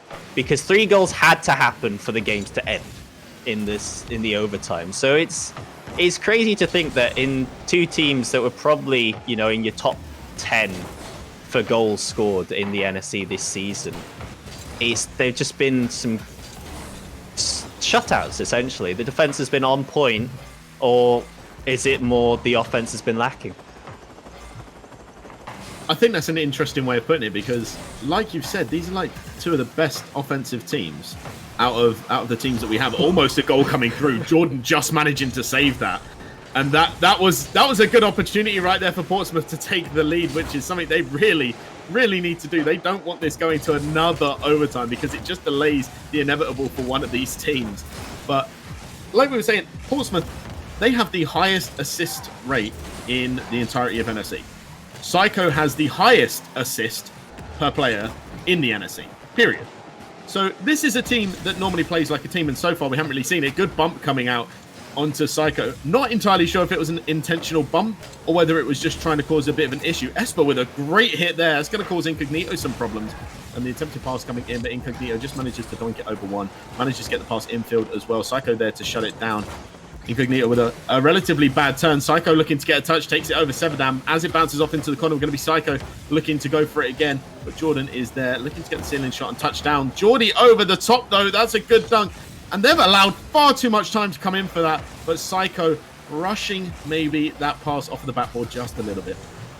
Yeah, there was way too much free space in the middle for that ball to stay in the middle of. But Psycho, no, it's hit the crossbar and bounced under him. That looked for certain to be the opening goal, and then even getting a bump on Jordan. Jordan's still able to make the save. Somehow, this game remains at 0-0. Portsmouth probably feeling a little bit hard done by, as in these last few attempts, it almost seemed certain that it was just a matter of not if, but when their goal went in. However, as it stands, still 0-0. They still need to find something. I won't even lie. I really want to know what is happening right now, because this ball was spent far too long in this UWE Stags defensive side for there to not have been a goal. UWE, credit to them, how they've managed to hold up from there and almost get a goal back as well. And they do! How they have managed to get a goal from the position we just saw them in. Credit to you, UWE. Jordan with a great pass over, and Sebadan with the follow. The trust there, unbelievable. And it's 1 goal to the good. That's... I can't even find words for that right there. I think we saw it in part with the opportunity just before Psycho smacked the crossbar. Oh, Esper should have been putting that one on net. There's a big opportunity there to get it back in. But yeah, with that time where all 3 players, Jordan, I keep getting cut off. This is some great Rocket League happening right now. But when there was that big break in the middle and the ball was just out in the open for a couple seconds, there were 2 players from Portsmouth that had backed off to the corner boost. And it almost appeared like for the goal for UWE, they became savvy to that. And as soon as they saw him drop, they didn't think, wait, where is everyone? They went right onto that ball and caught them with the counterattack because Portsmouth allowed them the space. Yeah, Psycho looking for the demo onto Jordan there as Jordy catches it well, but double commit on the defense from Sebadam and Incognito, and we see the wave dash on the wall from Sebadam. We saw him going for a few, should we say, mechanical pieces of brilliance. And we saw him do that actually in previous matches for NSE, but we do love to see him come through, and Sebadam shows us exactly what he's capable of. Doesn't do too much other than to speed him up that little bit with 0 boost. But going for this shot, Geordie trying to find the double touch there. Esper following through, is going to look for a pass center at some point, gets it, but it's going straight over the goal. And for the first game of the series, we could be seeing it ending in standard time. That would be something. It is indeed what happens. And just like that, UWE are only 1 game away from completing the reverse sweep. And then it's my prediction now that looks like it's set to happen. Obviously, I didn't say it was going to happen in a reverse sweep fashion. I thought it'd be, you know, trading games 1-1-1, 2-2-2, that kind of thing. But suddenly, Portsmouth, another 7 shots go without any goal. And I think your prediction was completely fair as well. And it's representative of how these 2 teams have been performing. Neither one has been outperforming the other. I think it's fair to say. Neither one in this series has looked like, yep, they're going to be definitely the clear winner. Even when Portsmouth went 2-0 up, if anybody had been looking at the game from an outsider's perspective and we just cut out the goals, you'd probably just be saying, wow, I don't know who won. There is absolutely no way I could call that whatsoever. And in this game, if I'd shown you what had been happening in that defense for UWE when Portsmouth were just battering them, absolutely battering, people would have said, okay, surely it ended like 6-0 to Portsmouth. And to say that it then ended 1-0 to UWE, and that's because UWE, you only need 1 chance. You only need 1 shot that you have to convert to win a game. And if you've got 6 great opportunities and you convert none, it means nothing. Absolutely nothing. And that is exactly the reason why this UWE team were able to win that last game. Yeah, it was the pressure was being applied perfectly by Portsmouth. They just let it off and got capitalized upon as soon as they had to, because it's all good and fair, you know, to have a load of pressure and take it and just keep pounding it on. But when you need to drop off, you need to drop off at the right point in stages almost, because you always want to have someone still near the ball to apply the pressure. Sebadam, though, coming through in this Game 5 just off the crossbar, and suddenly, you know, for all we've seen about Portsmouth being that team on the offense, in every game to begin with. UWE coming out strong here in the first minute in this one. Yeah, but that's not a good pass to the center as Jordy puts it into the corner, looking for Esper in that midfield area. Esper's just not there. This really isn't what you want to be doing as Esper right now. You're passing it straight over to Jordan, and Jordan can see that, turns on the spot and goes for a challenge. Jordy baiting out Incognito beautifully, allows Esper to take the challenge, but Esper maybe rushing just a little bit too much there. Sebadam's able to read it quite easily. Psycho putting it off into the corner. Good pass infield again, though, shut down immediately as the ball drops towards Psycho. We know he's capable of scoring from those angles. Incognito shutting it down. This is a waterfall moment. Jordy had it read, but hugging the wall meant Jordan was able to get an easy clear. Was not going to make the same mistake we saw happen in game number 1. That one almost quickly snuck through from Psycho as well, but now we see a good offensive challenge from Jordan. Esper elected just to leave that one. Oh, Incognito may have had the opportunity there, but elected just to put it round the 2 defenders rather than trying to force the shot on net. That probably right there is the little difference we're seeing between these 2 teams. It's the forcing of shots from Portsmouth. That one from Jordan almost as well on the net. There's been a close moments for Portsmouth here, but they've managed to squeak through, and still it's 0-0 as every game has been up until, you know, close to the end. Yeah, Jordy now looking to get it past 1, gets it past the 2nd as well, and now with just Incognito facing him. Looked almost set to be a goal. Psycho looking to drop it down. Esper is waiting, but gets beaten out, and this is the triple commit we see so often from Portsmouth where they get beaten on, and that is exactly what happens as Sebadam takes the first goal of the game from that triple commit. Oh, but it was still savable. Jordy had just jumped completely wrong, and then you try to use backflip to fix his car position, but that just meant he left it alone to drop into the bottom of his net.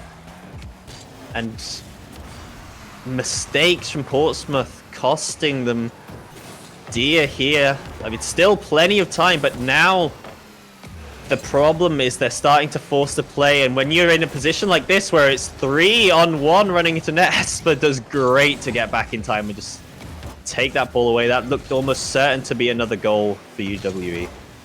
Yeah, and Esper looked like he was out of the play from earlier, and then all of a sudden just comes rushing back on the defense, and that is so crucial. You do not want to be going 2-0 down. We haven't seen that sort of deficit yet in this series, but I can imagine it would be a deficit that would completely finish the match as Jordy gets a good 50. Incognito pushing it off into the corner. Esper's there, though. It might be able to get the second touch. Can from a miss, and this a bit rushed, but Psycho coming in. And I'm sorry, but in that situation, I think you've got to leave it to Esper. You've got to trust your teammate there. A good position from Psycho would have made an easy pass coming through, and instead it stays 1-0.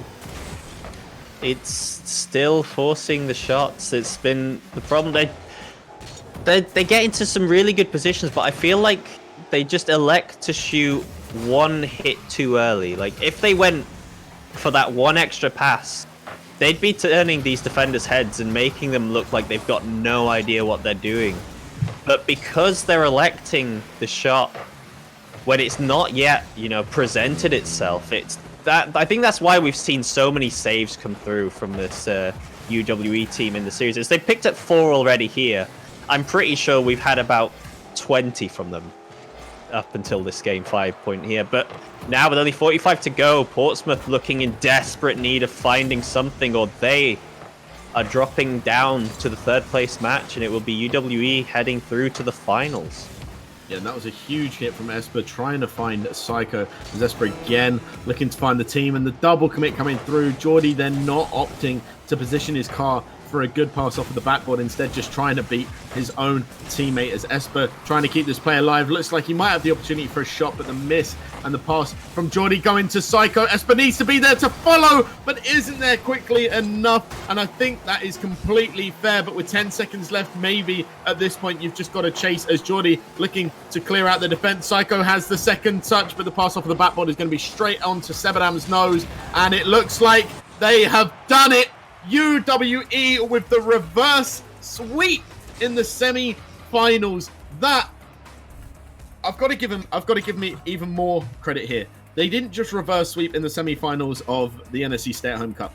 They reverse sweeped in the semi-finals of the NSE Stay-at-Home Cup after being reverse swept by Lancers in the other NSE Spring Championship finals that they played in. So this UWE team have so far not been in a semi-finals this year for NSE that they have not reverse swept in, if I'm not mistaken. No, I think that's a very valid point. But the one thing I want to make, and just push this point, every game was decided by one goal. We had 3 overtimes and 2 games going 1-0. How close can you get between 2 teams? How close can you physically get? Because I think we've just seen it. Yeah, we said, we said this would be the game to watch. And I don't think they let us down, even though it wasn't goal after goal after goal. And yeah, some people are probably thinking, oh, it wasn't that great a game. There was only 1 goal separating the 2 in each match. That's what you want to see. If you're seeing 7 goals scored against the team, they're being dominated. That's not what you want to see. That's horrible for both sets of players. This was a class above what we've seen so far in the rest of NSE, because both teams actually battled and challenged each other. We saw 3-0s, 3-0s coming the way in the quarterfinals. That means absolutely nothing. If you're seeing 3-0 sweeps coming through, it means there are still dominant teams going through. That's not what you want. You want to see close matches. You want to see a challenge, and you want to see the eventual best team managing just to scrape it through. In this case, reverse sweep is exactly what's happened. Yeah, well, they've made it through to the finals, but we still have another semi-final to bring you before that happens, and that will be Loughborough Lions, who we saw on the first game with a rather comfortable win over Lancaster. It was a very weird game, and they did come through. It was still close, but they came through with the 3-0. And then we're going to also be seeing Brighton, who we haven't yet watched, who beat Birmingham 3-1 in the quarters. So that will be coming to you after the break, but until then... Wait, I've lost myself there. That will be coming to you after the break, and we will be going to that break now. So, yeah, stick around, guys, because you don't want to miss it. This is getting to the good end, and soon on, we will have that grand final that everyone is waiting for. So don't go anywhere.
by Monster. I'm one of your casters for today. I'm Kelsing, and joining me still as co-caster is Princey. Hey, Princey. Hello, hello, hello. We have our second semi-final now. Went the full 5. It was very, very close. Only 1 goal every game to split the 2 teams up. So, I mean, can we expect the same here with Loughborough Lions and Brighton? I don't know. I think considering who these teams are, considering their potential, you've obviously got that one. I'm not going to say standout player per se, but they often do stand out for their teams. Obviously, Loughborough has Matt M, and then you've got Brighton with Ferrell. Both of those 2 players are incredible, which, when they're both achieving their full potential, could probably single-handedly carry pretty much any team that NSE has to offer. But I personally feel, and I could obviously be wrong, that this is going to be battle of the second and third players in the teams. And the reason I say that is because Ferrell and Matt M are going to clash head-to-head. I have absolutely no doubt in my mind that that's what's going to happen. It's just about who can hold up more consistently, Meow and Stamina, or Wardley and Hazard. Because they are 2 players for both teams that sometimes can have iffy, questionable moments. Sometimes you'll look and you'll be like, I'm going to try and explain that moment, but I don't even think they knew what they were going on about there. I don't think they knew what was happening. Communications clearly weren't there. But I'm swinging Brighton's way. I've got to admit, that's just the way I'm going. I'm thinking they're going to 3-1 it, because I reckon that as a team, I've seen what they're capable of sometimes. I reckon they could do it. They've finally started achieving what they were destined to achieve, shall we say, in this NSE. Yeah, well, I mean, as you were saying about, the battle of the supporting acts, who will be the better one leading into their star performer, we saw a very, very different team before in our first game today, where they played very much as a team. It was a very weird game. It was a very slow game. I don't know how much, we can really take from that. But if you forget about that and you go back to yesterday, Brighton only lost 1 game, but they lost to Loughborough, and they lost 3-1 to Loughborough yesterday. And with, towards the end of the series we watched today, with Loughborough getting stronger, they sped up a bit. So I think I'm going to go with the same result that happened yesterday. I'm going to go 3-1 Loughborough. And I think that's what's going to happen here. But we have this series now. The players are here to try and prove us wrong. They want to obviously get themselves through to this final and show why they should be having the opportunity to take the top prize at the end of it all, the £250 and the year's supply of Monster. We have this series now to try and figure out which of these 2 will be joining UWE there. And I've got no doubt in my mind this is going to be significantly quicker than that first game that you've mentioned, because I have never seen this Brighton team play as slow as that one went. And immediately as I say that, 23 seconds in, probably one of the fastest goals we've seen of the day so far. Wardley with a great pass in to Hazard, just swinging it round that sidewall, and Hazard there getting the first goal for Brighton. Yeah, we could be seeing a slight, shock to the system for Loughborough. I don't know how they won 3-1, was it, against Sussex to come through here to the semi-final spot, but we don't know, how much the speed was a factor in that game. Because, as you were saying, we know Brighton are a fast team. They like to get in your face quickly and throw everyone and the kitchen sink at you. So it's whether they've, got themselves, well, whether Loughborough have got themselves to a decent enough speed where they can be comfortable enough dealing with that, and then on top of it be able to launch their own offense. Ferrell looking infield for Wardley, finding him, but it goes straight off of the crossbars. Hazard looks to keep play alive, trying to find Ferrell. And this is team play that we like to see. Hazard left on the backfield, still trying to find Ferrell. Ferrell looking again for Hazard. Hazard popping it underneath Stamina, leaving the ball for Wardley, trying to cause a problem for Matt M. But Matt M, easy clear out for him. Ferrell putting it off of the backboard. Might even look to follow it himself at this point, but Hazard there early as Ferrell picks up the 100. Wardley's going to come in from the side, just sneaking in there, beating out Meow. Ferrell looking for the shot potentially on target. Stamina can't get the jump. Wardley's going to look to follow, but instead he's just baiting out Matt M here. And at this point, Loughborough defence don't look entirely the strongest we've seen him play.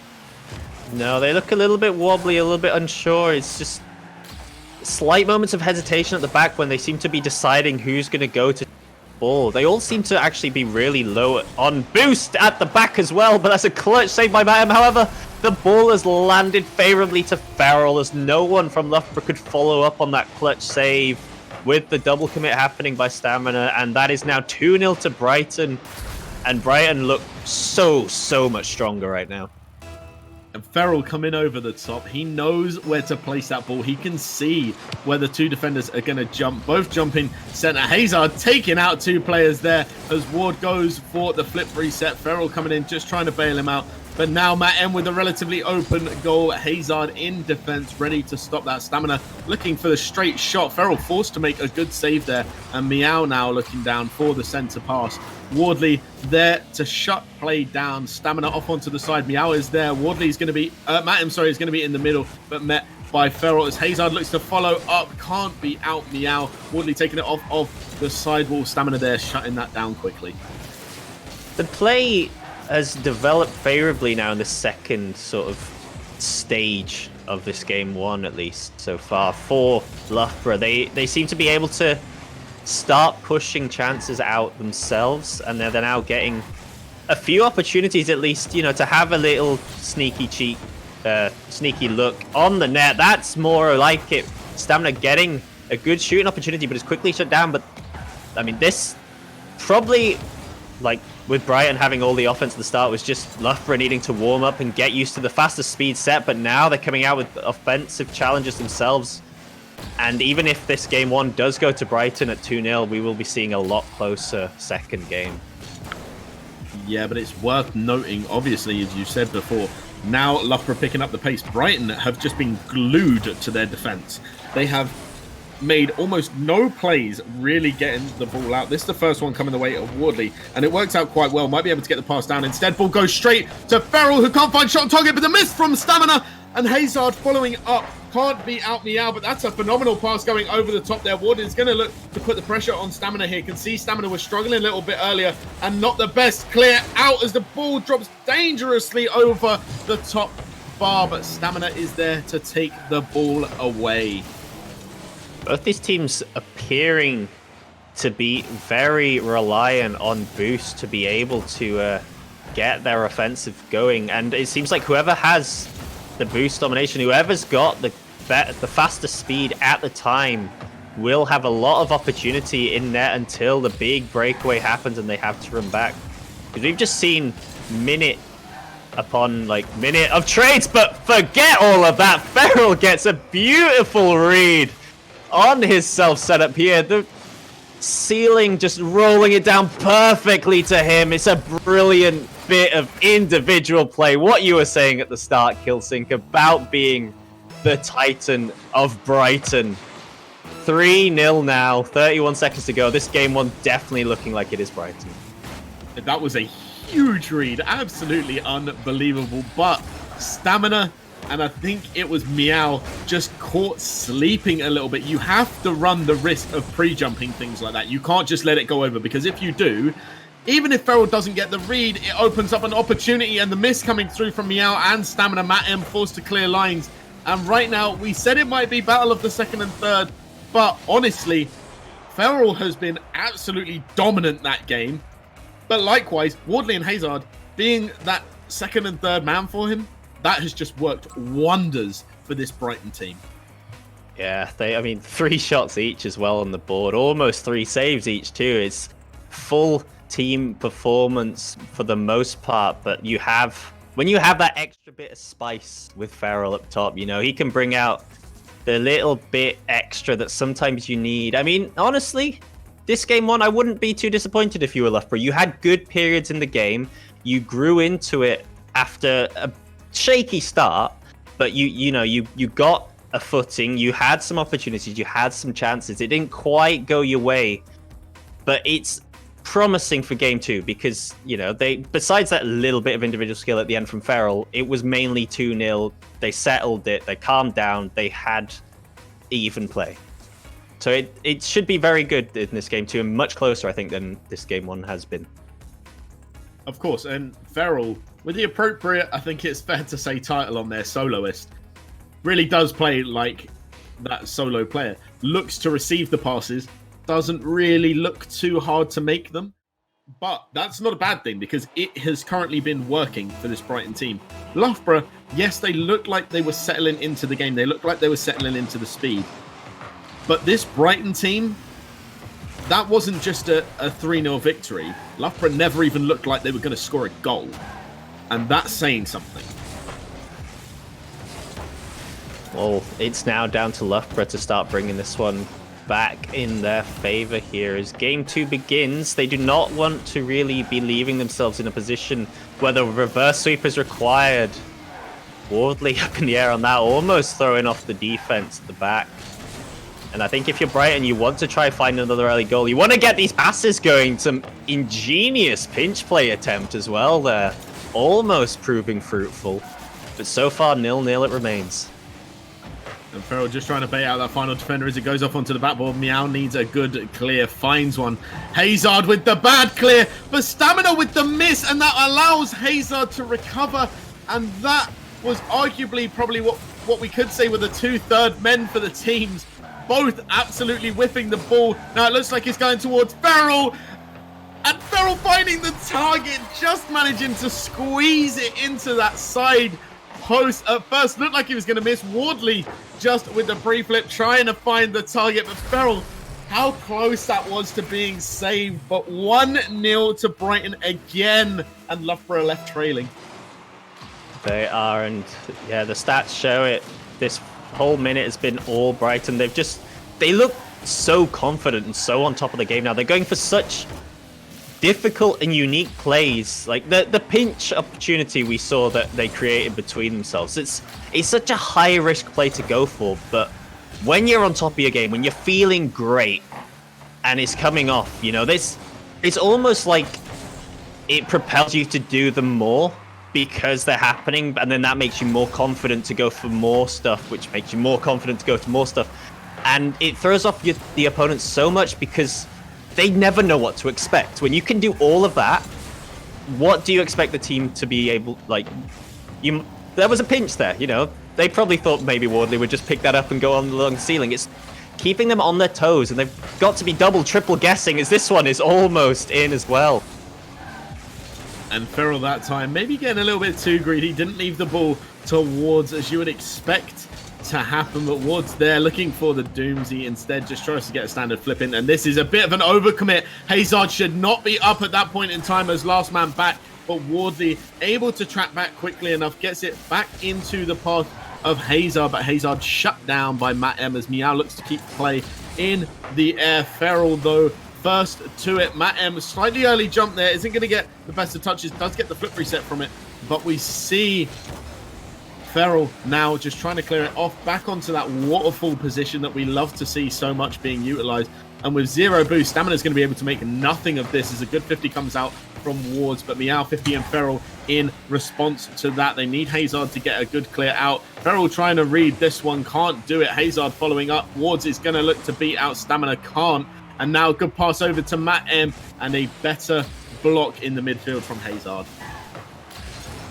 All this time, I don't think, Loughborough still without even a shot on net. They are struggling to get any offensive pressure going in their favor. It's just try and push forwards, get blocked by a Brighton player. Suddenly, you know, they've made a pass or two and you've got to make a pretty vital save in front of your net. It looks like they're attempting to start using the backboard now. There's been a few opportunities where they've had that available, but Brighton have quickly become savvy to that, keeping someone available to get the clears off. And no matter what they're trying so far, Loughborough just aren't finding anything that is helping them even get their first shot. Yeah, they look like they're getting it into dangerous areas, but immediately just shut down, as we saw there by Wards. And again, this is a dangerous situation, but Feral just immediately comes over the top of Stamina. You expect a good shot here, and it's just not. That's relatively weak from Meow. We know that he's capable of getting some really high-level shots going. Matt M getting the double touch, looking to try and find somebody into the center. Finds Meow, but there to save the day is Wards, who's going to look to try and take this away from Stamina. But Stamina, no pass coming through to that midfield, and immediately the counter-attack. They only need one shot going on to target this team right now, this Brighton team, and they're just finding it every single time. They haven't actually taken as many shots as maybe the statistics like to suggest, but the shots that they have taken that have been real pressure have just found basically open nets. Well, you almost expected that to happen. Loughborough needed to push. That's such a big opportunity. Missed Matt M as well, just getting it off post. Loughborough still looking for the first goal in this series. They have not found anything. The opportunity was there, but it was just wide from Meow, and then Matt M following in. But if you can't get a goal, I mean, you can't win. And this looking very much, if Brighton can stick to the way they've been playing, pushing through now into what is definitely going to be a game 3 that can see them go straight through to the final on the sweep. I mean, I don't know, Loughborough just... They need to find something. Maybe, I think now's the time where you tell Matt M, do what you want, what you can. We need a spark. We need some injection of life. And I think he's the one who will bring it to them, if anyone can, from that Loughborough team. I agree, but I think it's fair to note that we have the lead, but we can obviously see who was on top for both teams. We can see that Matt M put in still a dominant performance. But what we can also see on the flip side, Feral including his team a lot more in that game than I think we saw in the first game. We saw actual real pass attempts coming through from Feral, as opposed to seeing singular plays that you almost expect to see from the top tier levels who are playing with a bunch of Champ 2s, Champ 1s. The ones where they know, I've got to be the one to carry this team. I've got to be the one to do everything. I've got to be the one to do this. Loughborough almost feel like they're relying on Matt M a little bit too much at the moment to do that. Where you say, they need that spot. I'm actually going to go with, I think Loughborough's only chance of winning this game is if they stick Matt M back in defense and just shove Stamina and Meow up and say, look, Matt, at this point in time, we're losing. We are getting absolutely crushed. We're getting barely any shots on. We need you to smack it up from the backfield, find one of us, and we need to redirect it between each other. Because at this point, it almost feels like they're trying to rely on Matt M too much, and it's just not working. I don't know. I can't really agree with you on that point. I mean, for both teams, because I think, in that game 1, Feral was just the finisher of the opportunities that arose for Brighton. The team had some brilliant passing plays coming through, and he just happened to be the guy at the end of it all. And then the other way for Loughborough, I don't really think that Matt M's been allowed out of his defense because of poor 50s and, bad positions that his teammates have picked up, that he's been stuck at the back. And the only times they've really been able to push out is when, he's been on the ball, allowing for, the play to really push themselves forwards. It's just about, he needs to, I think, really, realistically, you want Matt to be picking up the ball in a much more midfield-orientated spot, where then he has the boost still to be able to push on to his opponent's net. Because towards the end of that game too, as well, when we finally saw some shots coming through for Loughborough in the final minute, I think that's really what happened. It was when Matt was finally pushing himself through. They mainly fell to Meow, who unfortunately couldn't get any good hits, but so far, Loughborough looking very even in this game as the minutes passed, and I don't know. It's looking closer than what I think we've seen so far. Yeah, and that might be just the first misplay from Hazard coming through massively, as again an overcommit from him, just leaving him out of the defensive play. Feral not with the greatest of hit, getting the bump. Matt M right there. But nobody really following that one up in the smartest of manners. Stamina going for the hit, but at that point in time, almost worthless. The opposition are there already. A good block from Hazard in the center onto Matt M. Now with Matt M out of the play here, it's going to be relied on Stamina and Meow to try and make something of this. Good pass center could be crucial, but doesn't find any of his teammates. Matim pushing up a little bit too far in that situation, but good recovery back onto that sidewall as Matim gets another good block onto Wardley, and this could be a great play from him. But coming in to steal it, his own team. And Meow, no idea why. It was actually exactly what you said. You could be completely right. Matt M just not being allowed to do what Matt M does. And right there, we saw a perfect example of it. Meow did not need to be chasing that. Matt M looked like he had it completely under control. Well, unfortunately for him, the ball is taken off his hood straight into the defender, and we stay at 0-0 for the time being. No, we do not forget that. At exactly the halftime point in this game, Wardley gives Brighton the lead. A nice shot to the far corner over the top of the defenders. And Brighton taking commanding control of what has definitely been a much more even game here, and probably something that has haunted Brighton in past matches. When they're at a 2-0 up like spot in the series, they've really struggled to see games off. I think the game against Portsmouth was a big example of that yesterday, but Matt M is not giving up on this. It is a lovely off the back post, off the front post really. Wardley getting strung up on it, and just like that, we found our first goal for Loughborough. Yeah, and Loughborough doing exactly what you said they needed to do. You said that they needed to get Matt M into those positions where he's able to score. There was me saying, stick Matt M back. I'm going for the more defensive approach. You're going for the more aggressive approach, and the aggressive one is working. And if they're going to continue with goals, they've got to keep it going. But Matt M, with the mistake on defense, absolutely crucial to get the ball out there. Makes the first mistake, then doesn't get the second touch, and Hazard with the follow-up. And again, it's a pass from Ferrell that has caused a goal for Brighton.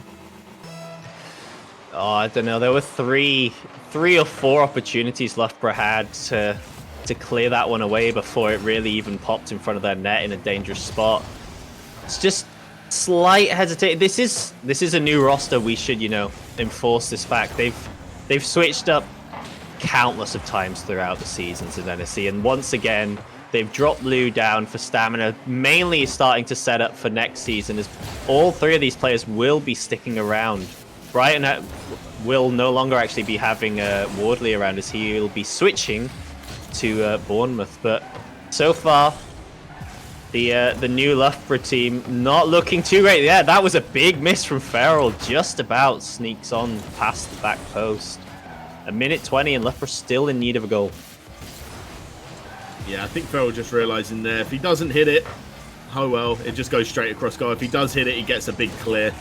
But neither one really benefiting either team, as the follow-up just wasn't there. Hazard with a good 50. The drop down looking like it's going to come the way for Ferrell, but shut down high up in the pitch. Wardley looking to get that pass over back to his teammate, but instead looking to follow that one up. The waterfall coming down, dropping straight in front of the goal, and Meow, the only player there to stop it. Ferrell can't find the inside of the goal, as another good 50 just leaves this ball in front of this defense, and you really don't want to be Loughborough in this situation. No, you are chasing a goal that you've only managed to score one in a series in these three games so far, and you need to somehow find another in the next 25 seconds, or you are out of the opportunity to get through to this final. And they've just, the whole series long, they've just lacked that offense that's been really required. Once again, I think towards the end of every game, they've finally started putting on the pressure, but it just seems like it's too little too late from them. And I think it's worth noting as well, we didn't see what Brighton was faced with going into this match. We didn't really see the game. We didn't know at what speed it was being played. But what we can comment on is the fact that Loughborough's first game is really not how they would have wanted to start at all, because they played such a slow game against Lancasters that it almost felt like that's how it was going into the future matches. But Brighton, credit to you guys. I said I thought it would be 3-1. I would never have predicted the sweep from either of these two teams there. That was an even matchup. I don't feel like a sweep should have happened at all. No, I mean, I think probably I feel like I summed it up for myself pretty well when you asked me about my prediction before we went live, and I was like, I don't really know. I have no idea which team's going to turn up, because both these teams in the past, have been very on it or very off it. And although I think Loughborough, they weren't necessarily off it, they went on it here in this game, in this series. When, unfortunately for them, it really mattered. Now they will be having to face off against Portsmouth for that third place playoff. But the game that we will be continuing on to is that grand final, the big one at the end of it all for the top prize. Brighton will be facing off against University of West England. And the way Brighton are playing right now, I think, that could well go the full 5. Yeah, I think it could. So obviously, this last match is best of 7, I believe, in the final. So that makes a bit of a difference. Oh, yeah, that's true. Because obviously now you get that 3-game buffer, and yes, a reverse sweep can happen, but it's a lot harder now. You get that momentum going into the first couple of games, and you look pretty set to take it. I think that's fair to say. But the way we saw UWE play, they came back from what looked like a pretty much losing situation, only because there weren't many goals being scored. They weren't creating many opportunities because everybody was shutting down everybody at every aspect of the field. So they didn't have the chance really to get those team plays going as much as I think they probably would have liked to have. So they're not going to be warmed up in that respect coming into this Brighton match. Brighton, on the other hand, complete opposite. They have just had the opportunity to test out the passing plays that maybe they don't always go for, and that is going to mean so much. But before we jump into the finals, we're going to be taking a short break. Do not go anywhere, because in the finals, we're going to be seeing Brighton facing off against UWE.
Hello, everybody, and for the final time, welcome back to the NSE Stay-at-Home series brought to you by Monster. We've had some great games shown up today. I'm still your caster for the final match, Killsync, and joining me as co-caster still, Princey. Hello, my man. Hello. It's great to be here. We've pushed through the whole way now into the finals. We'll just have the bracket thrown on stream quickly for you as a reminder to how these teams got here. Both of them actually, well, Brighton starting in that upper spot from having that little bit of a bye, being one of the top 4 teams, through UWE having to come through staffs, having to come through. Remind me of this one. I'm going off the top of my head. UWE beating staffs quite significantly, and then UWE obviously going through Bath Salts. They then went through Portsmouth. They didn't just go through Portsmouth. The reverse sweep on Portsmouth, which was incredible enough. I mean, the two teams were pretty much neck and neck throughout the entire match. There wasn't really too much of a surprise that the reverse sweep was possible, because arguably they should have been trading matches from the off. But Brighton managing to beat out University of Birmingham, and then in quite dominant fashion, beating out a team that I think everybody, it's fair to say, was expecting Loughborough to win. I don't think there's any doubt about that, really. I am almost certain that if most people had predicted, they would have expected Loughborough to have beaten Brighton. Brighton have never got to this stage before. Well, neither team's actually got to this stage before. UWE as well have been a team that have, unfortunately for them, tended to choke in the semi-finals, being reverse swept by Lancaster in the NSE, and then also being beaten, I think it was rather comfortably, around 4-1 or 4-2 by a Kit in the EURC. So, you know, they've not quite had the stroke of luck, but that is all changing tonight, because one of these teams has to win. And I mean, if you had to say, like, on paper, I think most people probably would go with UWE. I think that's something that there's not too many debates on. However, the way Brighton have been playing, they have looked very solid. It just all depends on how they start. It's something we were just mentioning off stream. Like, I think Brighton have a great mentality when they're ahead, but if they drop behind, they can fall apart in style. And that's not what you want. It's not what you want at all. So the big, I think, importance in this for Brighton is they start quick and they start early, and it's great that their game was second, because they have all the momentum from that 3-0 sweep against Loughborough coming into this final as well. Yeah, they're definitely the underdogs, and you say they've got to start off early. I think that if, and I know it sounds strange winning just the first game, but I think if the first game goes the way of UWE, I think we could potentially see a 4-0 sweep. And I know that sounds harsh, because, you know, these guys got here from playing Incredible Rocket League. But UWE, when they have momentum, they have momentum. Like, these are the guys that can pull off a reverse sweep just by having that momentum, just from winning one singular game. But they've been reverse swept in the past, so this is not a team that doesn't falter. They make mistakes just like anybody else. If Brighton, like you say, come out and play as they did last game, we could be in for a pretty good series. But I mean, as harsh as it sounds, I'm going 4-0 for UWE. Well, let's see if that break's affected them. We did have a slight delay bringing this last game, because one of them thought the third place match was being casted, so they went off for food. I mean, you know, they might be a little bit cold. It might take a little bit of a while for them to start. We just have to wait and see. Feral, though, trying to pick up where they left off for Brighton and take that early pressure. And does so quite well. Takes the boost from their back corner as well. Jordan's left with a difficult shot to try and save, but Feral can't find the goal. Almost gets it from the ceiling, Reed. That would have been a very impressive goal as Hazard looks for the Doomsday dish. Can't get it. Jordan clearing it, but straight onto the roof of Feral as Wardley comes in over the top. Sebadam is going to be there as the final defender trying to clear this. And immediately, this is exactly how we wanted Brighton to start if they've got any chance. That opportunity for there, but the goal's just presented itself to Feral. Forget the early bad goal that would have been. I think it just seems, Incognito baited out by the big boost at the back, and Jordan thought he was not the one set to be third man in net there. Big miscommunication at the back for West England, and just like that, Feral, given the goal he duly deserves for that crazy chance he had just before. Yeah, and Ferrell's decision making, I think it's got to be fair to say, to say is probably one of the best on the pitch. Obviously, it's not fair to say it's the best on the pitch. Sebadam is a pro. But Feral has that level of consistency with his decision-making that I haven't seen from many other players in NSE so far. Sebadam trying to pass it back down to Jordan. Hazard is there early. And again, we saw Feral just on the opposite side of the pitch, managing to get that boost still from Sebadam, taking him out of the play, but Sebadam still managing to pick up enough. Feral clearing it far and wide as the shot coming through from Wards for Incognito, the winner of that 50, but pushes it straight into the path of Hazard. That's not what you want to do. Wardley can't finish that one, and UWE will be thankful for that. The Sebadam forced to get that clear, and Feral just putting it on target. Sebadam has been tripped up by the side post. Incognito jumping in, trying to dive in, trying to get the second goal, and it's still 1-0 in this game. Yeah, I don't know how it's quite remained that way. Brighton have been all over UWE right now. The demos, the possession, the pressure, they are feeling it, and they are feeling it really well in style. And it's, you know, just on a point that's not really quite as related to the game. This is the first all-South final we've had, which is pretty wild for 4 seasons and of NSE and, you know, all other tournaments within there. The first Southern final, the Southern teams have really like stepped up this season, I think, as well. Yeah, they have an infield pass coming from Incognito, and he's going to be gifted with the goal because of it. And that was a great team play. Sebadam to Incognito. Incognito looking to try and find somebody to follow up. Instead has to follow up his own pass, and nobody left in that defense, and credited with the goal, 1 apiece. But yeah, the Southern teams are definitely starting to step up. That's not to say Portsmouth haven't always been a relatively decent team. Obviously, they won the NSE Championship last term. This term, obviously, can't beat out Lancers. But other than that, they've really been one of the only Southern teams to really challenge the Northern teams. Well, this game probably a little bit hard done to Brighton right now. They've had so much pressure and possession, but I think it's something we saw so well in that previous series from UWE against Portsmouth. Give them one opportunity, or don't even give them the opportunity. Allow them to create the opportunity, and they will take it. It's exactly what we saw there with that lovely passing play and finish from Incognito. Now it's all about Brighton trying to regain the lead, regain the composure, because so far UWE growing and growing into this game 1, and it almost seems like a matter of time now before they indeed pick up their second and take the lead. Yeah, Wardley looking to find Hazard. He's going to be able to do it. Hazard with the double touch of dreams coming out as Wardley presents him with a fantastic pass opportunity. Hazard looking for the shot immediately, but he is gifted with that beautiful read on the double touch, and 2-1 for this Brighton team. And like you say, they did deserve it. It was always coming.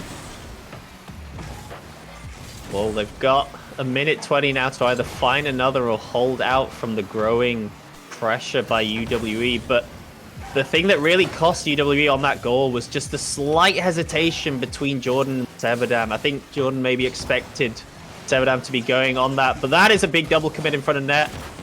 However, no one quickly able to react in time for UWE, and a minute left now. Brighton could well be taking this game 1.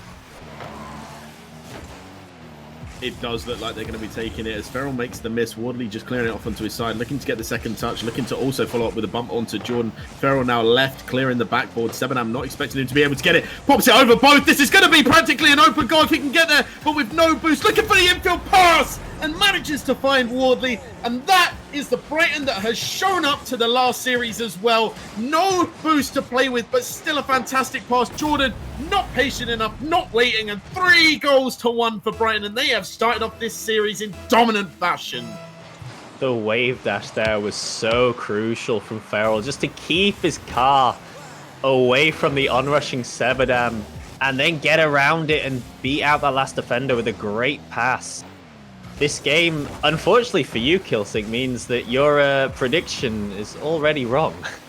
Because unless 10 seconds change like everything, Yep, that's it. Your 4-0 sweep is no more. I will be honest in saying I am more than happy for that to be the case, to be honest. I'd said that if Brighton didn't start off strong, it was going to be a 4-0. And honestly, I just didn't think at this point in time they would start off as strongly as they finished the last series, because we have seen basically nobody do that so far. It's worth pointing out here. No team went 5-0 going into this. No team has been this consistent going back-to-back in games, except for Brighton. This is the first team to do it. They're the first team to come out and start a series as strong as they finished. And that, credit to them. They've been playing absolutely insane. Every single player on that Brighton team deserves a round of applause for that game. It wasn't just a solo effort from any one player. They played as a team, they won as a team, and they absolutely shut down UWE at every point in time. It was unbelievable. It was great. Yeah, I think, to be honest, most of like the stats, they got a good 11 shots that game. I'm pretty sure about 7 or 8 of those were within the first 2.5 minutes as well, because they came out firing, and it took UWE a while to sort of grow into that. The problem for Brighton, at least, is that UWE did grow into that. They then started getting a few opportunities themselves. So I think this game 2 will be a lot closer in the early stages than we saw. But Brighton have shown that they are down to fight, they are down to play, and the server is not, on the other hand. The server has had enough, and we need to go and find another one. Yeah, the server decided to take a very quick exit out of this game. It saw the way Brighton was playing and was just like, no, I don't need to see anymore. UWE, no, you got no chance. But no, in all honesty, UWE obviously do have a fantastic chance of getting back into this. They are not by any stretch of the word ruled out. They pulled off the reverse sweep. We're going to mention it probably more than once because they did. They pulled off the reverse sweep against Portsmouth. If they can do it against a team like Portsmouth, even if they go 3-0 down here in the series, UWE would still be in it. Nobody can rule out either of these two teams until that final 4th game is won by one of them. But what do you think UWE have to change coming into the second match? I'm not too sure it's changed as much. They're still early into this. This is a best of 7, and they had a break before their final here, whereas, you know, Brighton remained warm, they remained strong. So I think it's more just down to having to re-warm themselves to sort of get back into this and get to the stage and the level that they were playing at when they faced off against Portsmouth. And as you say that, trying to start off early again, Brighton are just trying to pile on that pressure, even though it was only from a kickoff. For them, it still means everything. Ferrell trying to get that second touch into Wardley, but it doesn't matter! He's done it! 15 seconds into the game, and he's managed to get the first goal. A complete solo play as well. Ferrell with the miss, and Incognito just slow to the challenge. And that is 1 goal up. 16 seconds gone in the game. That's such a weird and delicate touch from Wardley as well. Just the slight dip of the nose as he turns his car into it the last second without any boost. I think just making sure he'd also put it around the player, but UWE quickly fighting back here, trying to get some early opportunities themselves. It just, Farrell though, going the whole way himself, up over the top of the play of UWE and straight in with a quick 2-0, some brilliant individual skill, and that's why he is the soloist. And that was unbelievable. That was absolutely breathtaking. I'm relatively glad you were on the mic there saying that one, because I just had my heart completely in my mouth. Ferrell, you absolute beautiful Rocket League player. You could almost see it happening before it even happened, and they're looking to still keep this pressure on as Incognito drops it down straight for Wardley. Wardley off of the back. Sevenham forced to put it into his corner. The Sevenham again looks to try and get it clear, but Ferrell now still piling on this pressure. And even though there's 4 minutes left, this Brighton team is playing as if this is already the last game. They are just forcing this UWE team to be stuck in defense. They are saying, no chance are you coming out of there anytime soon. Get back in your cage. You are not allowed to challenge us.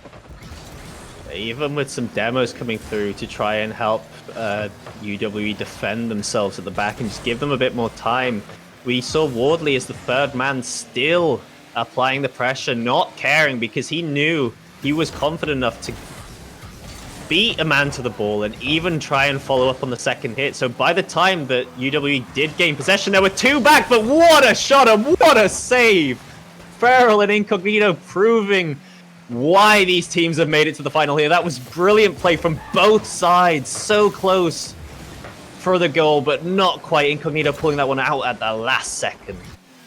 Incognito positioned absolutely perfectly for that player. Now Ferrell trying to take it out. Sebadam greeting him there. Incognito getting it off onto the side, and it's awkward. Wardley almost going for a sort of squishy save. Realised nobody's following it up. Doesn't need to do it. Comes straight back down. Wardley now pressuring, and Hazard is going to look to try and compete with this, but Ferrell is also there. Bit of a trip up from the two Brighton players there, but UWEC Stags trying to keep this pressure alive now, grabbing the 100 boost pad as Ferrell just drops it over to the sidewall. Jordan competing, looking for that double touch, and he's going to be able to bait out two of the players as Incognito goes for the shot, but it's a poor one at that. Ferrell can now look to get it to Hazard. Hazard might look to drop it back down for Ferrell, does so as Ferrell throws up, can't get the double touch, still looking to keep it alive though in that midfield as Sebadam just manages to get the ball clear. And honestly, UWE at this point are probably scared of this Brighton team because they are being absolutely dominant in every element of the field.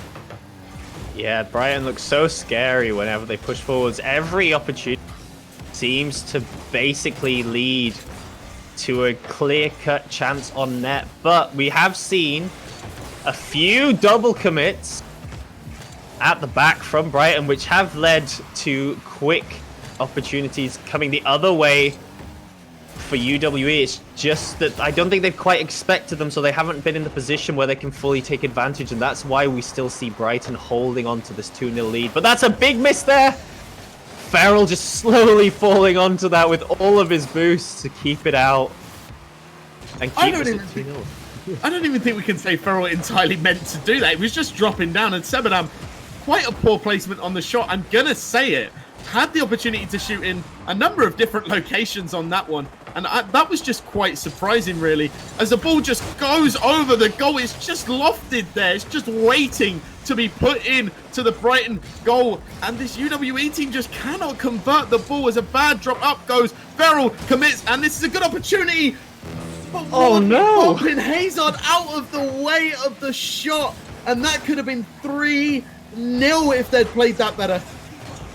But it's a lot better to get out of your system when you're ahead rather than behind, especially if it doesn't actually affect anything with this game and they can still grab a goal. But Hazard probably should have put that one away before having to make Wardley take the third shot.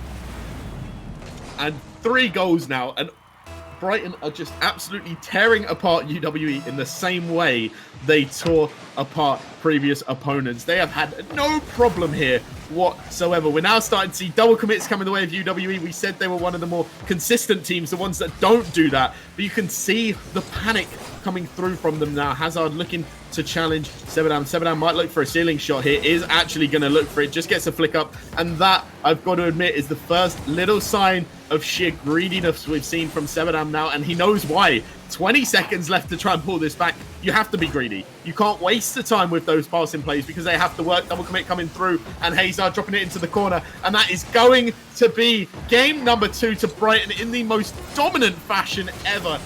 Kudos to them.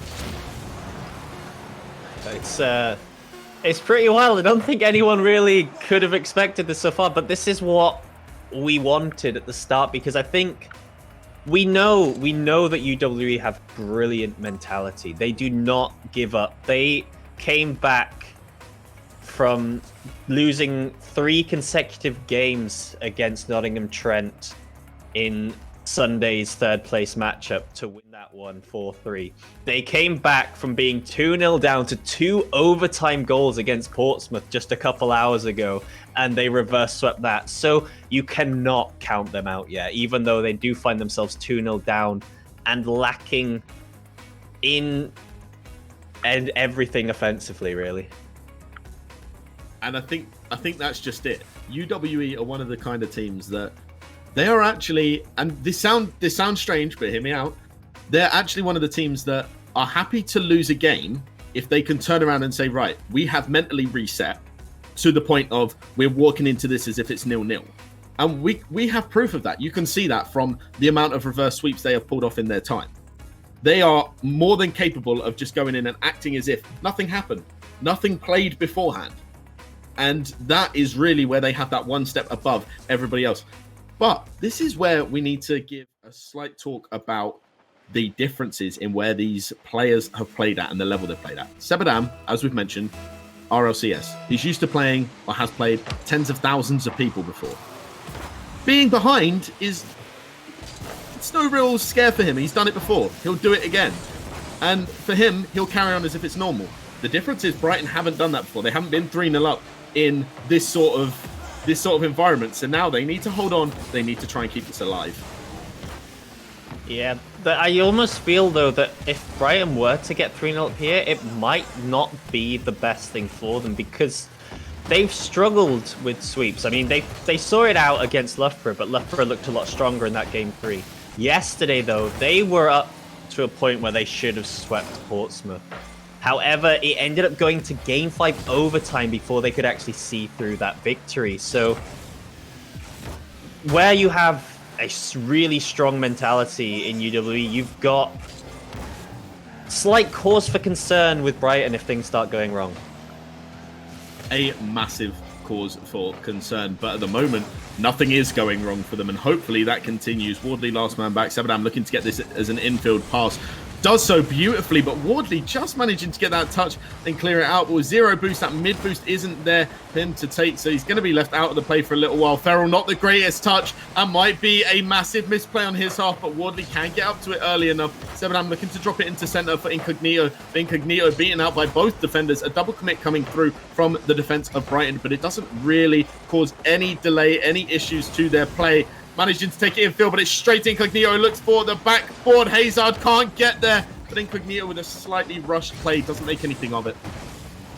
Yeah, I think the one main scary thing for Brighton right now is these few double commits they've had. That's an interesting pinch, sending that ball right down the other way. But I think if more and more of these double commits happen in front of net for Brighton, they may start hesitating, because that's one thing that, you know, you don't want to do. You don't want to double commit, but if you start double committing, you don't want to start hesitating and then no one goes for the ball, because that's where the serious breakdowns occur. So far, all good for them. Still 0-0, but this game not really yet in anyone's favour. It's very back and forth. Back and forth indeed. This is one of the first games I think I can say in this series where I couldn't tell you who's going to score the first goal. I couldn't tell you how it's going to come, and I couldn't tell you who's going to win the game. But Jordan looking to try and make this the first goal they score as a good challenge onto Wardley. Good infield pass to Sebadam. Sebadam looking to open up the scoring, and Incognito needing to push that one out, and it was a good decision because that would have been the perfect opportunity to get a counter-attacking goal. Sebadam looking for the ceiling shot, but getting nothing on target there as Jordan leaves it to Incognito, looking for the block, and now stealing that 100 boost. Sebadam is going to look to disrupt the defense.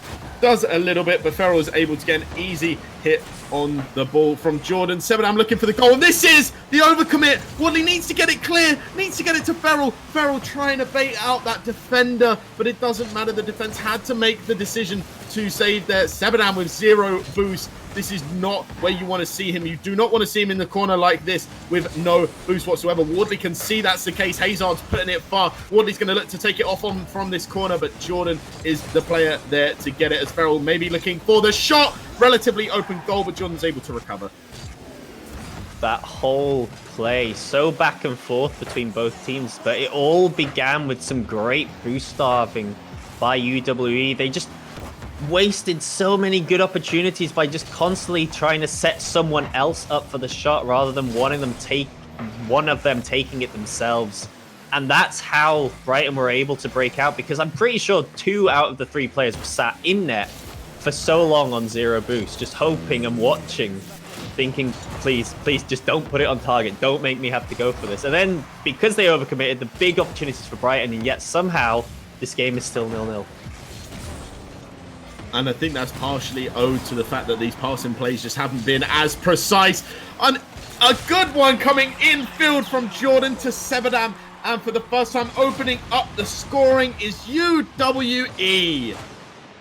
The interesting demo from Jordan. He did not mean to do that. And I think Hazard coming back, it was almost a weird coming together that he just happened to flip at the wrong time, because he ended up in Jordan's path, and that's what led to such open space at the back. A great pass through, and Sebadam with a good, clean shot to the open net. Now, though, Brighton, first time they've been behind this series. Can they find anything with 22 seconds left, or will we see UWE take their first game in this best-of-7 series and bring the score back to 2-1? There's a good opportunity here, and it's in!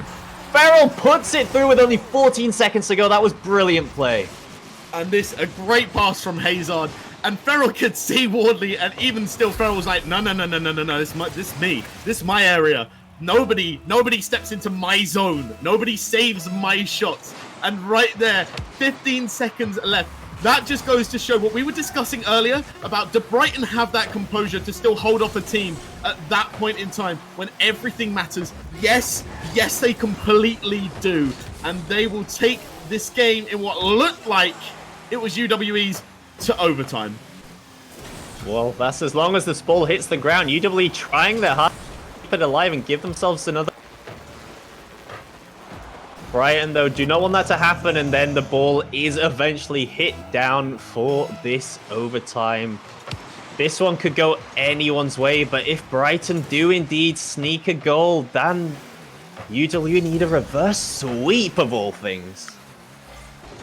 I am going to go out on a limb here and say, if Brighton win this game, UWE will be completely shot in terms of mentality, because they had that. They had that game in the bag. All they needed to do was keep 2 players in defense and not risk it like that. As it goes over the goal, no one's there to follow up Hazard with an almost spectacular shot. And it's just not gone in. It's just crept wide. And now they need to keep this pressure on. Ferrell looking to find the corner. The hit needs to come from Incognito, but now passing it in field. And Ferrell finds the goal. They take it in the overtime. 3 games up, and now UWE are left chasing, left shaking, and left almost hopeless. The passing plays from Brighton today have been perfect. Honestly, everything they're doing is working out brilliantly. Ferrell was just sat in the opposing box knowing that that was coming through on net by Wardley. He just waited for a good second and a half without moving and was like, right, okay, now I go. Gets there, beats both defenders out from a standing position. What a play. What a player. And now only 1 game away, 5 minutes from possibly sweeping UWE to win 4-0 in this grand final and take that £250 prize and that year's supply of Monster for him and his team. Brighton been the underdog story that no one really expected going into this. Yeah, and I'm gonna hold my hands up. I'm gonna say yes. I said UWE would win 4-0. Honestly, it was just because my English isn't too good. I meant Brighton. Sometimes when I haven't had any juice beside me, if I haven't had any water, words slip out. Sorry, Brighton. I never meant to call you out, but it is worth saying, and it is fair to say UWE are a fantastic team. For Brighton to be pulling off what they're currently pulling off, Brighton are doing something spectacular at this point in time. Yeah, but the servers seem to be in favor of giving UWE just that little bit more time to think things through and get back to a little bit more time just to relax, calm down, remember what's going on, remember what's happening, and just realize that they've been in this position before. I mean, it was a best of 3. They were in this position just a couple hours ago. It wasn't, a best of 7. It was only a best of 5. But they've done this before. They've done this countless of times. They have the experience. They have the level-headedness that they need. Question is, can they see off, for at least 1 game, a rampant Brighton and just start clawing their way back into the series? I would obviously love to see it, just for the pure sake of entertainment value, shall we say. Because I don't feel like any team who's got through to the finals today at all deserve to be going through from a sweep. I'm sorry, I just don't. I feel like the teams that are in the final deserve at least a 4-3 because they've all played so well. But, and it is a huge one. At this point in time, Brighton, they are just dominating. They are really absolutely dominating. To have 15 seconds left and to not say, yeah, no, this team is ruled out. you know how we feel about Brighton at this point in time. We trust that they have the ability to pull it back, and they did. And I have no doubt, even if they go down in this game, they'll pull it back again. Yeah, well, it's a good point to make that both NSE Winter and Spring Finals went to Game 7 overtime before a team could be decided as a winner. This just fully, out of the bag, unexpected. Even EURC went to the 7 games, but that was, of course, sadly for us UK university players and casters alike, German teams. However, this one starting off early in favor of Brighton. Wardley picking up an early hit, and Brighton want to see this off. They do not want to give UW any opportunity. 50 unfortunate from Sebadan, but falls right to Wardley, and he pops that one home off the crossbar. And like you say, unfortunate 50 from Sebadan, but the save from him was absolutely world class. It was a great read. Ferrell had that shot, he had the goal, but the follow-up, you were never saving that. It didn't matter where you were, Incognito. You could have been in the most perfect position in the corner, wherever you needed to be, and Wardley was always getting that past you, because at the end of the day, he had so much time to make that shot. But Incognito looking for the ground pinch, can't find it. It's going to be... It would have been a 3v1. What are they doing? They're trying to stack up. You cannot rule one yourselves, guys. You're meant to rule one the other team and have a bit of fun. You can't do it to yourselves. I think every player wanted an opportunity to dribble against the last man in net because they're all feeling that good about themselves. The only problem was that because they did that, they missed out on a great opportunity, and that was another one there that somehow just goes wide of the front post. Brighton just all over UWE. Everything they're doing is right. Even double commits are working out in their favor. This one they're gonna... No, they didn't score from Wardley's mistouched it. Wardley, what are you doing?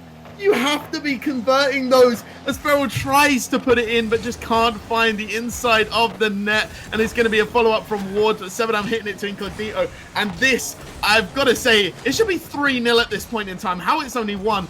This is where we start to see the team shaken up a little bit as the shot comes through the attempted bumps and then walks it in. 2-0 to Brighton. Hazard makes it 2 on the 3-minute mark. I cannot believe it, but this currently is going to be a Brighton sweep. And this is incredible. He fought off 3 men to bundle that one home. I have no idea how it snuck through. And yeah, the silliest part on top of it all is they just wasted 2 huge opportunities, and you thought, oh my god, this could be the end of Brighton. This is where they start falling apart because UW will get 1 opportunity, get 1 goal.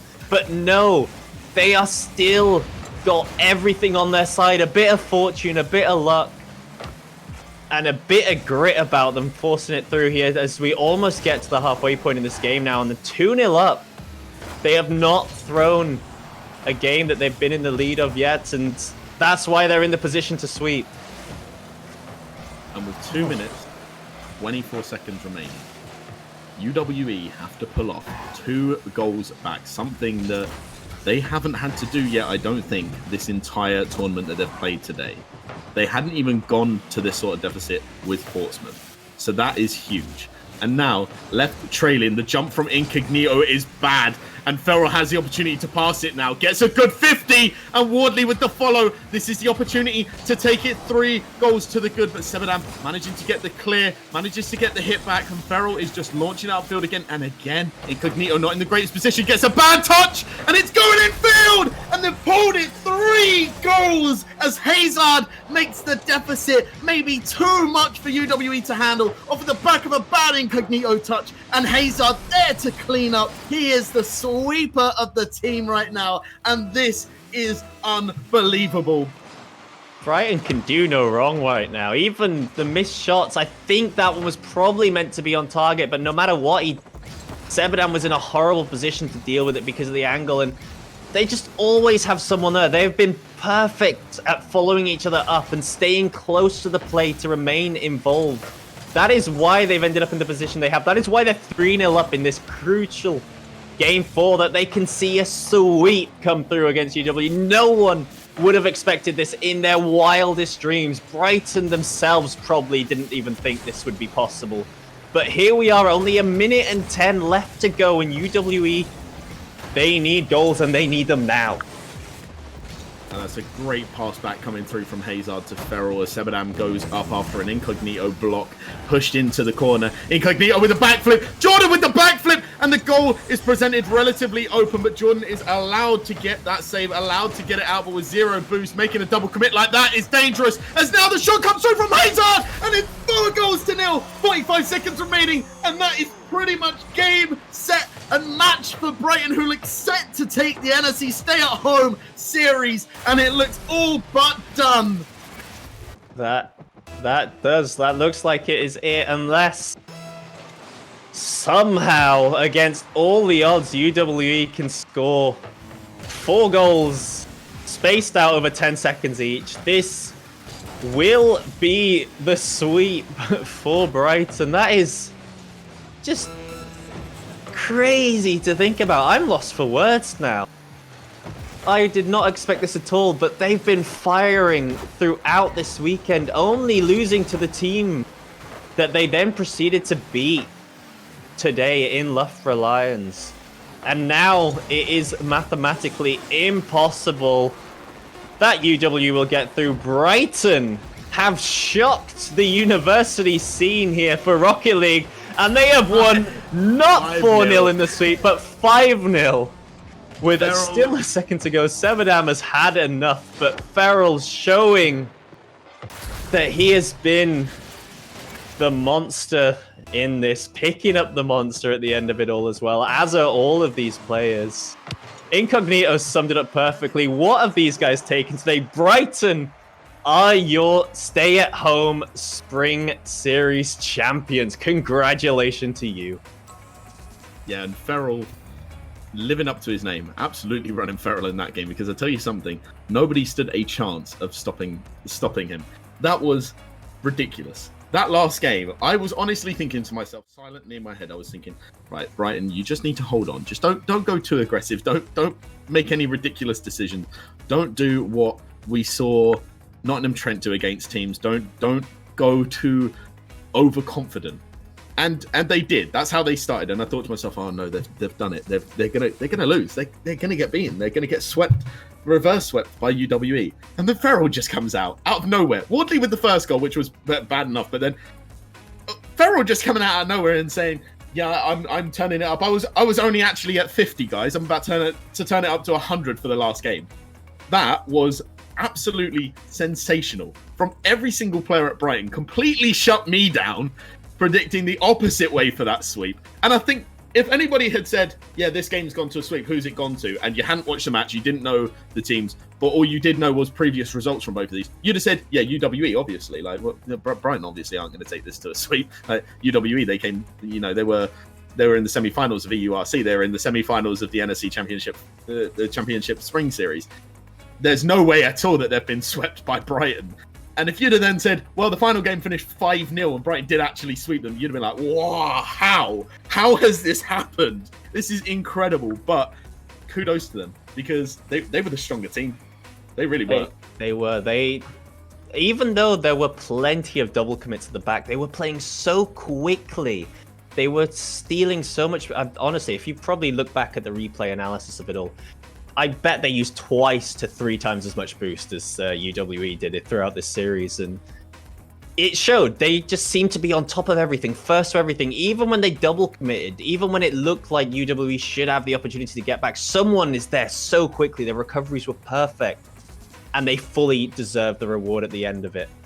But with the third place match, we've just had news through that Portsmouth 3-0'd Loughborough. So Portsmouth are your third place team, UWE are second, and then king of the crop, Brighton University, picking up the big W at the top, the winners of it all. Yeah, and obviously before we sign out, there's something I've got to ask. Wardley now is obviously no longer, or will no longer be, at Brighton, moving to Bournemouth, as we've mentioned. Now, what's that going to do for Bournemouth? Because they already had a good team, but they were missing that chemistry with their third man. Now, we know that Wardley plays with Will all the time. We know that as a Bournemouth setup is scary because they are used to playing with each other. What is that now going to do for NSE going forward? Do we think that we could potentially see, after having seen Brighton take the NSE stay-at-home series, do we think now we could see Bournemouth take, potentially, the next NSE championship that comes up? It's a good chance. But I mean, there's going to be a huge influx of freshers, and this game, you know, is big in the school scene, the younger kids, anyone coming up through doing their A-levels and stuff, heading into that university point. We've got so many big players, even pros who are like 16, 17, they're not even at the uni scene yet.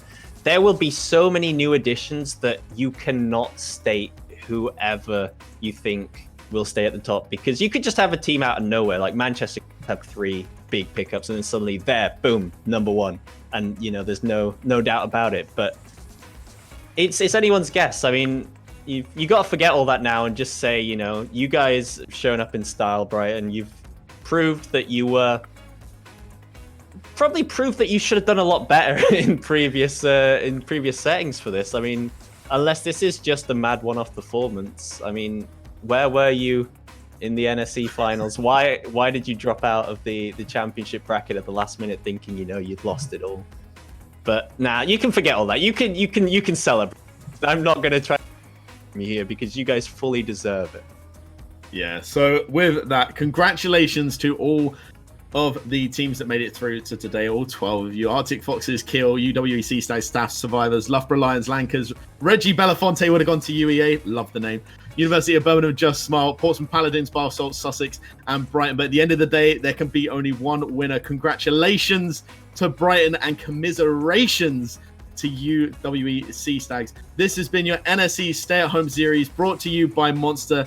I've been Killsync, my co-caster Princey. Thank you so much for what you've done. Kizza990 in the background with the production, obviously great as always. But thank you very much. Thank you for watching, and we hope that you've enjoyed yourselves. Peace.